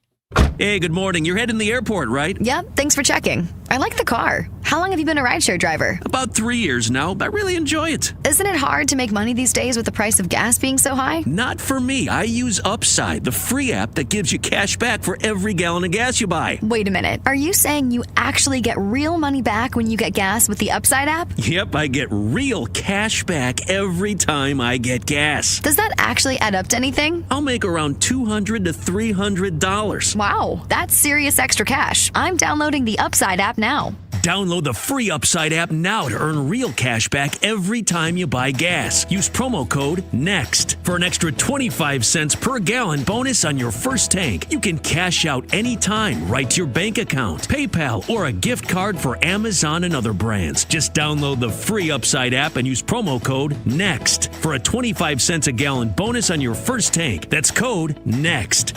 If you want thick, healthy, gorgeous hair, then you need Hair Volume from New Nordic. Available as a tablet or delicious gummy, Hair Volume is available online at Amazon and NewNordicUSA.com or in the hair care aisle at your local CVS. This is the Annie Fry Show on 97.1 FM Talk, St. Louis Conservative. Hold up. Check it out. Sports and local. Spittin' facts and shizzle, man. Oh, I thought that was going south for a second. Yo. Spitting facts and shizzle. It's Channifer. Time for some sports and local where we spit some facts. Did you have a nickname in high school? Grade school? Yes. What was it? E-Chan. E-Chan. Everyone called me E-Chan. What's your middle name? Still do. My middle name is Cole. E.C. Hannaford. E-Chan. Yep, and that turned into Chan because people got tired of saying the E. And it felt very like 1990s, like, oh, this is an electronic mail. This is an electronic Hannaford. It's an E-Chan. E-Chan, Chan, Channy, Channiford. My favorite's Channiford. Do you know that's why it's email? Because it's electronic mail? Yeah. Yeah. Okay. Good story. Come on. I'm not that uncultured. I'm not going to do all your work for you, sports and local Ethan. Jeez. Gee whiz. No, tell me more about electronic mail, please. I hate it. That's all there is to it. I hate email. Yesterday we talked about SLU Soccer's disappointing loss in the Final Four. Ryan, I figured you'd want to know this. Washington last night did win the national championship in college soccer. Won on a golden goal against NC State. But SLU basketball is off to a really hot start. They beat San Francisco over the weekend, which is traditionally been a solid mid-major team in college basketball. Beat them by 10. They are now 9-1 to start the season. SLU is, and their only loss came a couple of weeks ago against Stanford on a crazy buzzer beater shot. If it wasn't for that, they would be undefeated to start off the year. And they are gaining some traction nationwide. They're starting to get some votes for the top 25, and a lot of people are starting to keep their eye out on SLU Billikens basketball. So pretty exciting to see the Billikens playing well. And right now, to be quite frank, they are all St. Louis sports has. No. That's how rough things are right now. Oh, no. Going into the opposite side of St. Louis sports, the Blues got dog-walked again last night. Lost to the Nashville Predators. Tell us how you really feel, Ethan. 5-2, the Electronic final score. Hannaford. Oh, so brutal. Philip Forsberg had his 12th career hat trick last night. What was the score? 5-2. It was a dog walking. That it was. Dalibor Dvorsky, the Blues' top prospect, scored both goals for the Blues. Joel Hofer was not good in net, and the Predators have now beat the Blues twice in the past week. They're also one of the NHL's worst teams. And wow. They beat us last week 7-2. So what is that? Do some simple math. 12-4 in 2 games against one of the worst teams in the league. Speaking of woof, buzz your girlfriend. Yeah. I just learned for the first time. How many times have you heard all these facts about these movies? I just learned that when they show a picture of Buzz's girlfriend, that is not a girl. That is one of the producer's sons in a wig. Yeah. Because they thought it would be too mean to have an actual girl. Which is really kind of progressive for the 90s. It's true. Isn't That's that funny? pretty funny. But it makes sense. I mean, It does. That's what you should do. Because imagine being, for the rest of your life, being that girl. Put your fat son in the picture. Although I guess that boy's got to deal with that for the rest of his life, too. I mean, if He's an somebody's- ugly girl. I was going to say, if somebody told you you'd make an ugly girl, is that Like, really, okay. Oh, it's my turn. Your I turn. got it. This Sorry. is your segment. Jan. The Blues play the Winnipeg Jets tomorrow, back in St. Louis. So Winnie and the Jets. Winnipeg. thank you, Ryan. Appreciate it. Anytime you can. Do you have any other stories? Can you do that again, but as a bass? Winnie and the Jets. It's not quite Your it. face wasn't Lower your serious chin enough. into your chest and give it everything you got. Nobody knows the story we're referencing. Nobody listens to the show? That's all right. Don't worry about it. There are like 10 people who do. 4 of them are in here. Well, 3. Brad wasn't here. The first part of it was a Elton John joke. Yeah. Starting on Tuesday. Chaos happened. And we rode the wave. Yes, we did yesterday. Ethan, come on. My turn again. Got it. Just trying to keep up with my own segment here. Sorry, guys. Starting on Tuesday, I didn't even show up for the beginning of the hour. You're doing fine. 2 Missouri state parks will be closed to the public as conservationists work to eliminate feral hogs from the air. The United States Department of Agriculture. air? Yep, hold on. Are they on. selling tickets? The United States Department of Agriculture's Animal and Plant Health Inspection Service, boy, that is a long name, as well as Missouri Feral Hog Elimination Partnership, will be flying a helicopter over both Johnson Shut-ins and I think this is Tom Sauk Mountain State Parks to Watch your eradicate the hogs. Oh, the hogs are on the ground. Do you think they're flying? You said in the air. Yeah, the helicopters in the air. Why do you think they need to be eradicated, Ryan? No, what's happening is they're actually going to be driving the helicopters on the ground while they're shooting the flying hogs from the air. When pigs fly. Yeah, I'll go to Johnson Shut-ins when pigs fly. Okay, looks like we're going. Shoot, we got to go. I just couldn't get over the subtitle for this article, which says, "The total eradication of the most destructive and dangerous invasive species in the United States" is What? the aim of the program. No, it's not. It's that kudzu. Fine. Okay. All right. Missouri, apparently, this is... sorry, I lost my headphones there for a second. Missouri apparently has had a problem with this for years. I did not know about this. Did you know about this, Ryan Wiggins? Yes. He knows everything. Just ask him. Yeah, I really said him up Feral on that one. hogs Actually, are yeah, here, kind tell of us a some fun facts. issue because Ryan is the pop-up video of feral hogs. Go on. while they are invasive, they're also tasty. Ryan's just like it. Yeah, whenever, like, what, I guess my big question here, Ethan, is what do they do with the dead hogs? I don't know. I thought you knew. No, I don't know. You want everything. some of I them? know a little. Yeah, I'm just saying I'm willing to take them as long as they are already butchered and cooked. I don't know if... No, I don't Ryan know just if wants you're- to go to Denny's. I don't know That's if you're really what supposed this to comes eat down wild to. hogs. Moon's over my hammy. Okay. Why can't you eat wild hogs? I don't know. Maybe they have diseases. It's a parasite issue, I think. Yeah. Thank you, it. Brad. Just don't eat the parasite. Yeah, obviously. Duh. It's kind of weird that we have to even say that I out know. loud. Oh, kids, watch out for that parasite on your plate Yeah. there. Eat around that. just Just like cut cut around around it. the fat, cut Yeah. around the parasite. Vicky says Ryan is right. Best pork I've ever had. So there Feral? you go. Feral. Like For all. Will. For all hogs. For all Williams. Next. They will be closed to, those state parks will be closed to the public from sunrise on Tuesday to sunset on Friday. I'm so glad I can prepare. Well, I just figured in case anyone was trying to go to Johnson Shut-ins. We were for Christmas. Not anymore. Thanks, Ethan. Dream killer. I'm just trying to inform you. You would be even more devastated if you would have gotten there just to see that they were closed because they were killing a bunch of flying hogs. You know, that would have been the worst place. There's going to be to people wear your hog flocking costume. to this place now. You got to see this, guys. Let's go. Get in. I pictured the soldiers on the ground. There they are! Fire! Calling in air And they go strikes. by in flocks.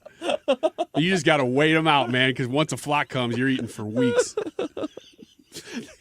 Little decoys out in the field. The pig calls. The pigs come down, get some truffles. Next story. Any more? Yeah, Any good? yeah. Have you guys talked at all about the Powerball? No. We are aware of it. It is currently at $1.1 billion. I'm going to go buy some tickets right now. Is it Wednesday drawing? Next drawing Wednesday? Yes, I believe so. That sounds confident. Well, I had to quickly scan Uh-huh. my sources, Annie. Who are your sources? Right now, they are Fox 2. I'll allow it. Thank you. Would Would you settle for $1 billion? Does it need to be $1.25 billion. Next draw, Wednesday, December 17th. Play now, click. Told you. Okay. Are we good? It is the After every story. second largest jackpot of the year, just shy of the record $1.7 billion. This is where Ryan goes, well, then I'm not even going to play if it's not the biggest. I would No, I didn't. I would argue that I said the opposite. It's same joke, but opposite take. I would argue that $600 million is not just shy of the yearly record, but that's a different subject. It's fine. All right, that's all I got. I'm done now. Play the music. Thanks, Ethan. Do what the man says. He's real bossy, like a feral hog. No kidding. You sing, Katie. Yes, people eat feral hogs, Do they? but Ryan wouldn't like it. Bacon Why? eats great because domestic hogs are fat and lazy. Feral hogs, not so much. I think I'd like a meteor bacon. A meteor bacon? Yeah, I Like don't need a fatty bacon. Meteor. Meteor. Not meteor. They're very Like dangerous emotionally. and destructive. That is from the true pop-up video of Wild Animals, Mr. Fry, who is home coughing his brains out right Why now. are they destructive? Because they're feral hogs. What you want them to be like? Domestic, I don't know. cozy? Like are feral turkeys also destructive? Yes. We'll be right back.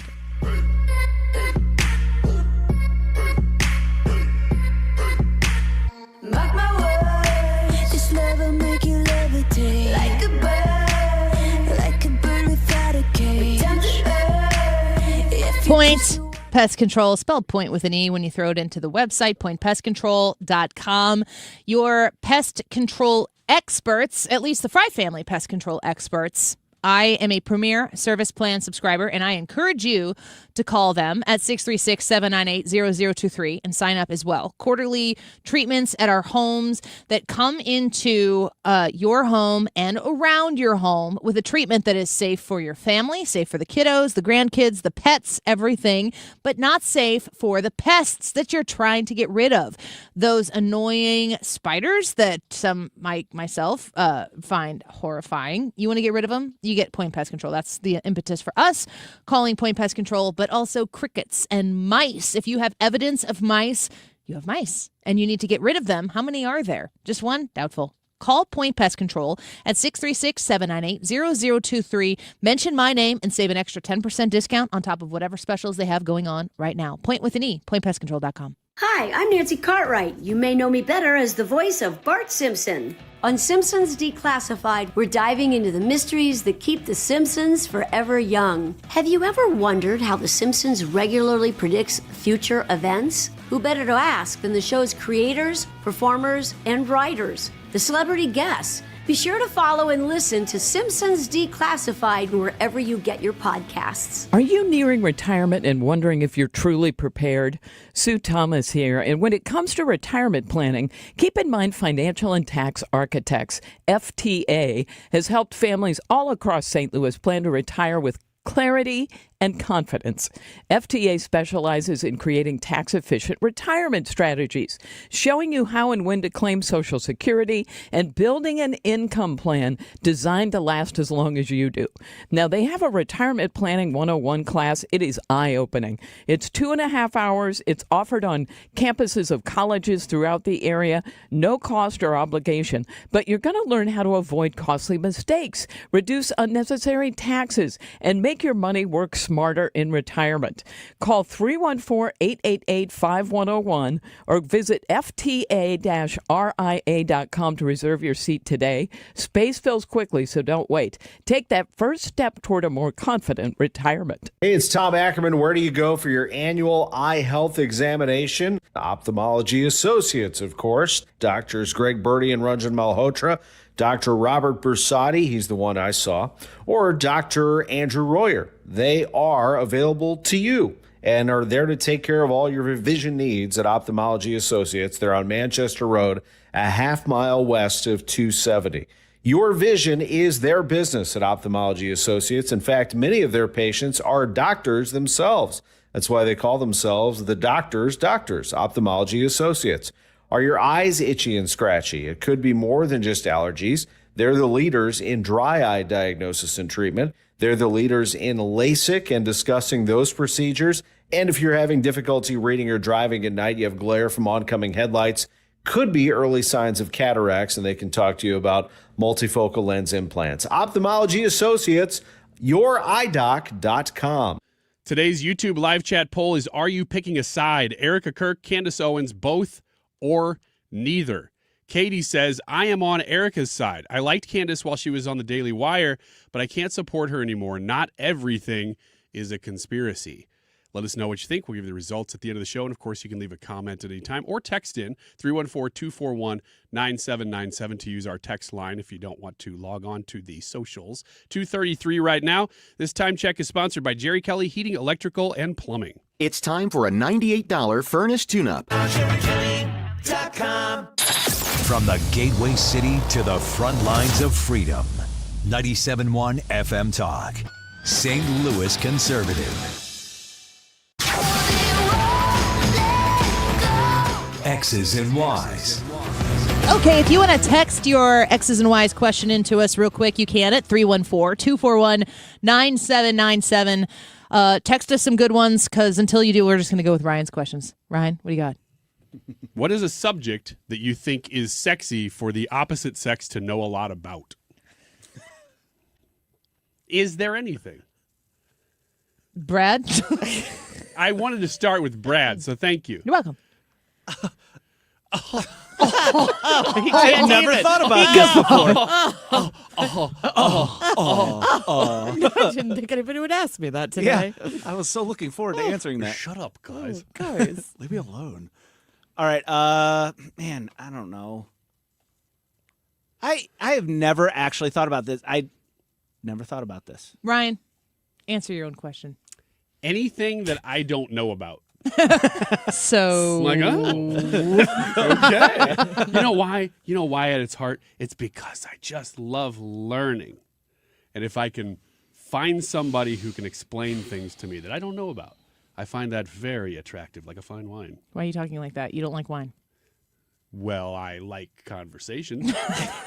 And other people like wine, so they got the reference. Trisha, do you have an immediate answer to this question? Yeah, I think it's sexy when my husband knows about anything that's going to help our home. Like, so anything that can fix our home. So if he can do like plumbing, electrical, things like that, I'm like, dang, that's cool. We don't have to pay for that stuff. And also I really like it when he can cook good meals. Yeah. Is the housework stuff sexy or just practical? Both. Practicality is sexy the older you get. Okay. Sorry to disappoint you. When you were younger. I'm not practical at all. When you were younger, were you like, man, you know what I think is cool? Is a guy who knows pipe fitting. No. That's hot. But as you've gotten older, you think that that's true. That is very true now. Yeah. Okay. I think that I was really going to say exactly what Trisha, like skills. What kind of skills do you have? Can you help us maintain the house without having to call? Sorry, this is not personal. What are you bringing to the table here? Yeah. Why are you saying it's not personal? Don't What are you- get hurt what are you feelings assuming about this, me? Ryan. How handy are you? Not that. But you're nice and funny. Is that sexy? Is niceness sexy though? Being able to just go fix the sink, like little things like that. Boring. Well, find yourself a man who can do those things for you. I was hoping you'd say it'll change your world, a man Ryan. who sounds like Marvin Gaye. I think that. Well, I shouldn't. 80s Marvin Gaye, electronica. I also think that having an understanding. How did you word the question? Something that they know a lot about or talk a lot about? Say that again. A subject you think is sexy for the opposite sex to know a lot about. Okay, to know a lot about, not be able to talk. I am very attracted to the fact that my husband has a very strong, firm grasp on his faith. It's not something that he really has to talk. It's just evident in who he is as a person. So like those principles that are the moral guidance of how you live your life, I find that to be attractive. Like knowing that he is grounded in something that is far greater than me, then I get to fit into that. I don't have to be that. What about a man who could easily correct you on video game history? And speed runs. Hot. It's like one step below unsexy Grinch. Wow, you find the cartoon version of the Grinch sexier than a guy who knows a lot about video games? Now, if the Grinch comes up to me and is like, see, I see you need to have your toilet paper holder reinstalled on your wall. I can do that. I'm like, get in here. You could marry the cartoon Grinch if he was good around the house. I would marry the Jim Carrey Grinch. Ooh. Really? If he was super handy. Nice. What would the children look like between a man who was the Grinch and a regular woman? Am I a regular woman? You're the regular woman. You think I'm regular? Yeah. Oh, you're in trouble now. No, he's not. He could have been way meaner than that. It might be the nicest thing he's ever said to you. Yeah, I know. It wasn't directly offensive. Brad, you want to take another stab at this, or are you just still unsure? Like, what could a girl know a lot about? Or you could answer the question about the children of a Grinch human hybrid. I don't want to talk about that. I tried to get the show back on the rails. Sir? Like, you guys mentioned a lot of stuff like with being handy around the house and stuff like that. It's kind You of want a along woman those. who can change the plumb the toilet? Not really. It's more of like the homemaker side of it. You know, like I can live in a house, but it's just not a home if my wife isn't there doing the things that she does that make it a home. And it's really hard for me to explain that outside of like there's a softness that comes with whatever she does in the house. You know, making me feel comfortable there, Sweeping. that sort of thing. No, not necessarily Cleaning, that. knowing her role. Foot rubs. Getting my robe. My robe! All in Pipe. heels and pearls. The meatloaf, you would say. Yeah. Trisha, you have a question? What along those lines, is there anything you guys feel pressured to be good at because of your gender? Ryan and I are trying to have an off-mic conversation. Okay. That isn't really... Brad. I need you to check the text line. I got it. Along He picked up his own phone. I picked up my phone like, are you I'm like, texting me? No. Why would you text me right now? Not our text. We changed the text line to your phone number, so you'll be getting they're those. just texting Brad, me now. you can answer first. Yeah. What do I feel Pressured to be good at because of your gender, or is there anything? like? It's not a stereotypical. No, I don't. Split, feel did you pressured say to splits? No. Sports. I said sports. I thought you said splits. I'm like, I don't know I think about I can that. still do the splits. I cannot. The tambourine. Yeah. No, I think it's that whole like. I have more questions about your gender. What gender Like- do you think Sorry, I am? Brad. Like wanting to be Who? like there's a pressure to share your thoughts or feelings on like your emotional stuff whenever you're I don't know that that's like traditionally a guy thing, but I do think that there's a societal pressure that guys need to be more open about what it is. Do you feel pressured to be good at that because of your gender? Yeah, I feel it's the opposite, but I've never been a dude. But I don't. Yeah, I But don't. I don't want any part of it. Ryan, do you feel pressured to be open with your feelings as a man? I feel pressure right now to answer that question in a way that's going to be sufficient because Yeah. I don't really understand the question or that answer. Is it because you were reading something else? Yeah. So like The question is, do you feel pressured to be good at anything because you're a dude? Yeah. I mean, it's the pretty typical stuff. Like why can't you fix anything? You're useless. Can you open this jar? And Yes. that's just from the last. Yeah, and I that's right. And it's mostly from this room. My wife has just gotten over it. We don't count for anything. We know that. That's good. That's true. You guys don't count for anything. And my wife is more handy than I am. I mean, she'll buy something from IKEA and be like, why don't you just take the day I got off? this. And that's not a joke. No. Although it is funny. Not a joke. Not a joke. Very Annie, true. do you feel pressured to be good at anything because of your gender? No. I'm trying to think of. I do. Motherhood. Oh. Like parenting. I feel like But you're good at being a mother. Yeah. And it's. Do you. I think I am, but I feel that there's a great deal of pressure as a woman to be good at raising children. Yeah, I'm not disagreeing with you, but in my mind, like when I'm assessing that, I don't need I don't need outside pressure. I put pressure on myself to do it, but that's because it's the most important thing I'm doing. So I don't feel like if I didn't feel so pressured, I wouldn't have to try so hard. There's no trying less. Do you feel pressured to be like good at cooking or cleaning or Ooh. anything like that? Any of those gender stereotypes?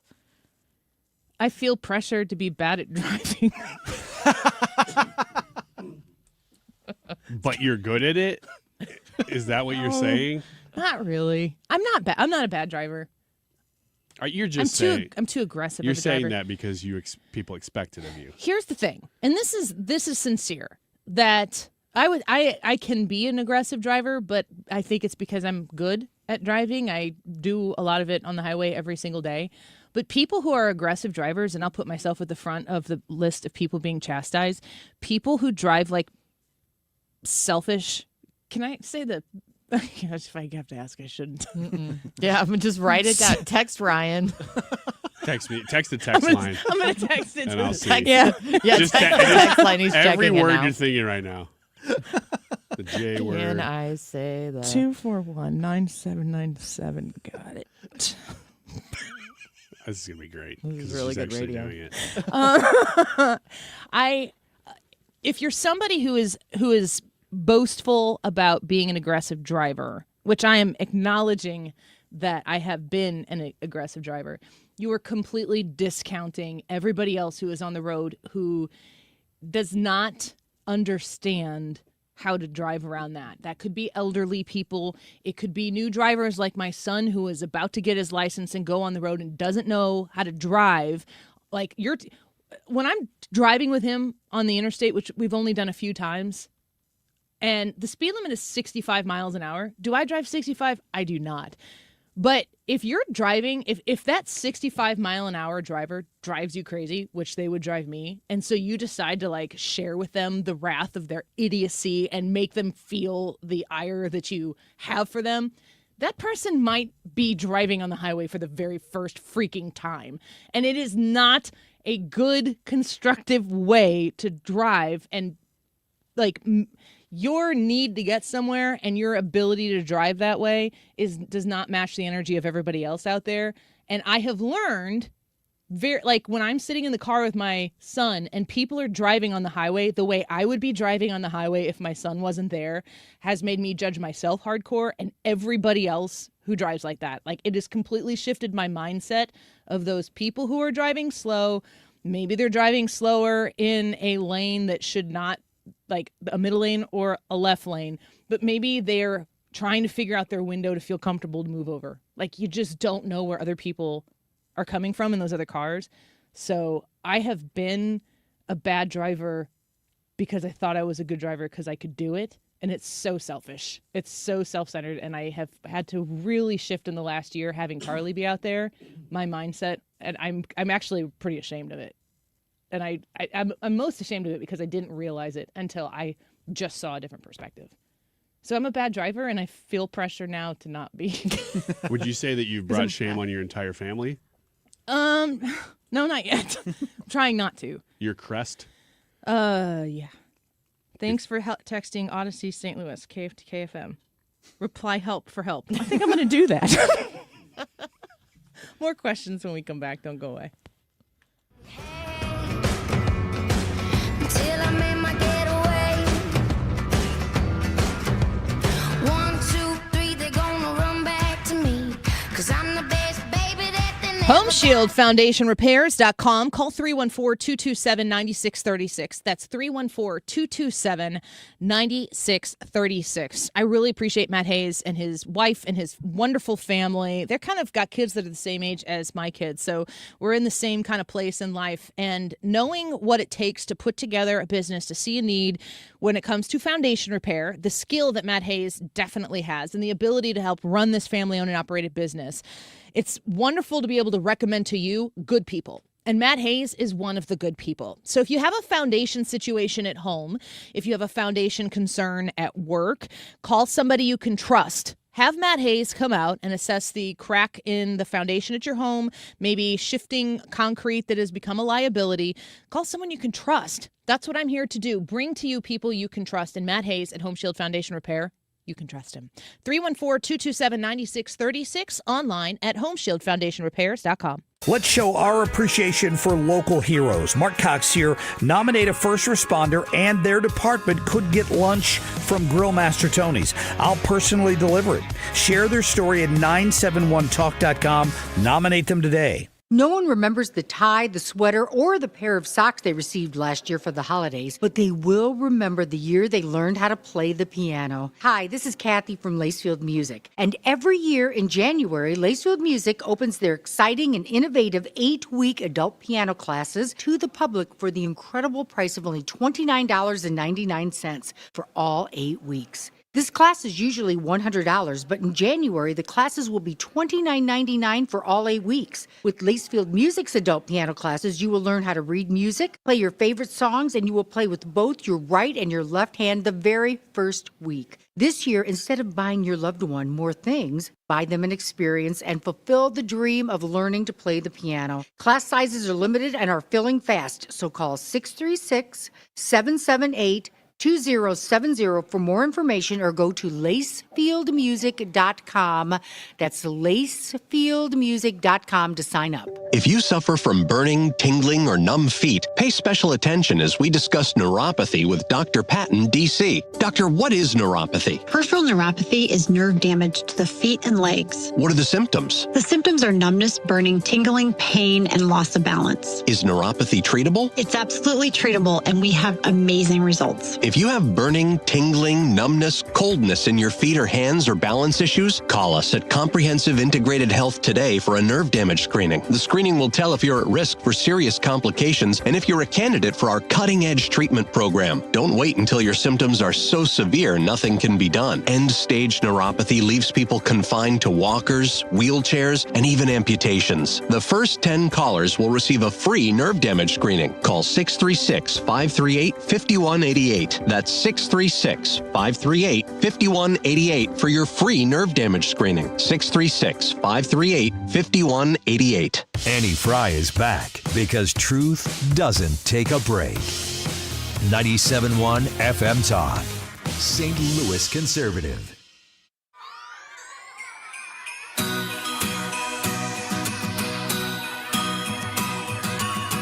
Welcome back to the Annie Fry Show. Doing a little X's and Y's to wrap up the day. If you want to hustle over to the Annie Fry YouTube channel and vote in today's poll, we will give you those results in about 5 minutes from now. Right now, are you picking a side? Erika Kirk, Candace Owens, both or neither? X's and Y's right now. You can text us quickly at 314-241-9797 if you would like to ask us an X's and Y's question.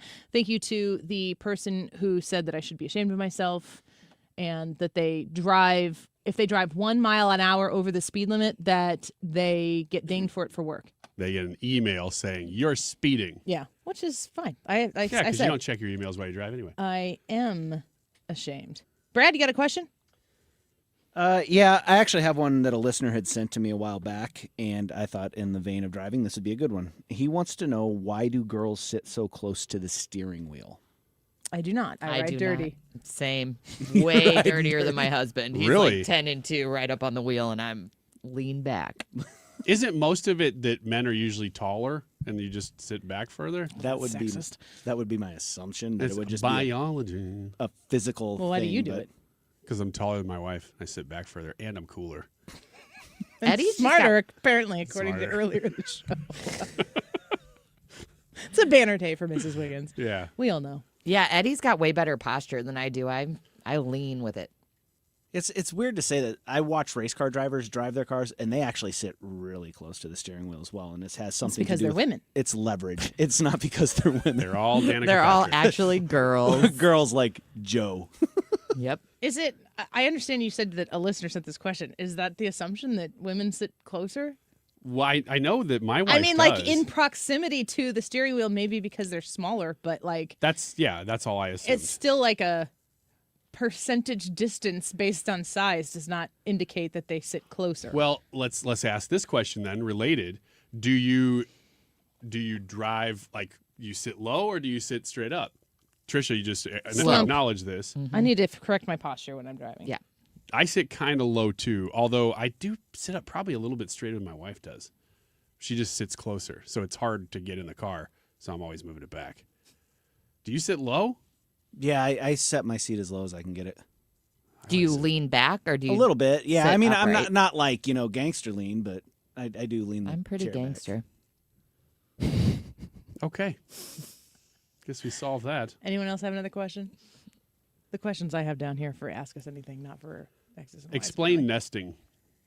Oh, that's a real thing. Yeah. Like what do you mean? Because I never had that. I never felt that at all. And I know that some guys do, but I don't know if it's in response to the wife feeling it. You probably are in happy wife, happy life mode if you are doing that. I definitely nested, but it was like, to me, I hated being pregnant and I wanted this baby to come so badly. But nesting is generally the process of, like a bird builds its nest for its little family. The mothers will begin to nest and prepare and everything. I just think, first of all, it's like, what is the other choice to do when you have a new baby coming into the house? I definitely did it differently with each kid that I have. Charlie had everything like, ooh, all pretty, everything coordinated. I lived with Molly. I bought diapers off of Target's website because I threw myself a diaper party and got 15% off. It was a private party. It was just me. They have good deals. It's like the one I went to Ollie's yesterday. Yeah, pretty much. Actually, I think yours was bigger. But with Molly, I was like, if we need it, we'll buy it. We're not buying anything else. I think you can nest outside of bringing in a child to the home too. Like when I go to a hotel room, I nest a little bit. Like I unpack my suitcase. You guys unpack your suitcases at hotels? No. Man. I don't unpack But my that is a suitcase form when I of get nesting. home. The key to being able to pack up the for room you. faster, to exit the room, the key is unpacking your stuff. Big time. Because if you do that, everything stays more organized so that when it's time to pull stuff and put it back in the suitcase, you're not like trying to reconstruct the suitcase from whatever is left, the carnage after a trip, assuming you're staying a few days. I'm thinking it's got to be minimum 2 nights minimum for me to unpack a suitcase. Yeah, that's probably right. Otherwise, it's like a backpack and a nightgown and an outfit. I'll still often pull my stuff out and sit it on the little desk. I nest everywhere. How often do you take the shampoo home? That I don't Only do. when it's attached to the wall. YouTube live The chat big poll one. for today. Fixture looks real nice. So a little tile came with that one. Are you picking a side? Erika Kirk, Candace Owens, both or neither? Brad? I am Erika Kirk. Ryan? Erika Kirk. You want to participate, Trisha? Sure, it's Erika. Yeah, it's got to be. That's the way I feel about it, too.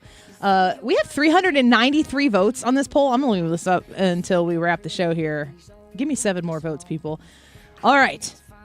5% said they're with both of them. So that is the loser here, 5%. 24% say they're with neither of them. 30% said Candace Owens, and 41% said Erika Kirk.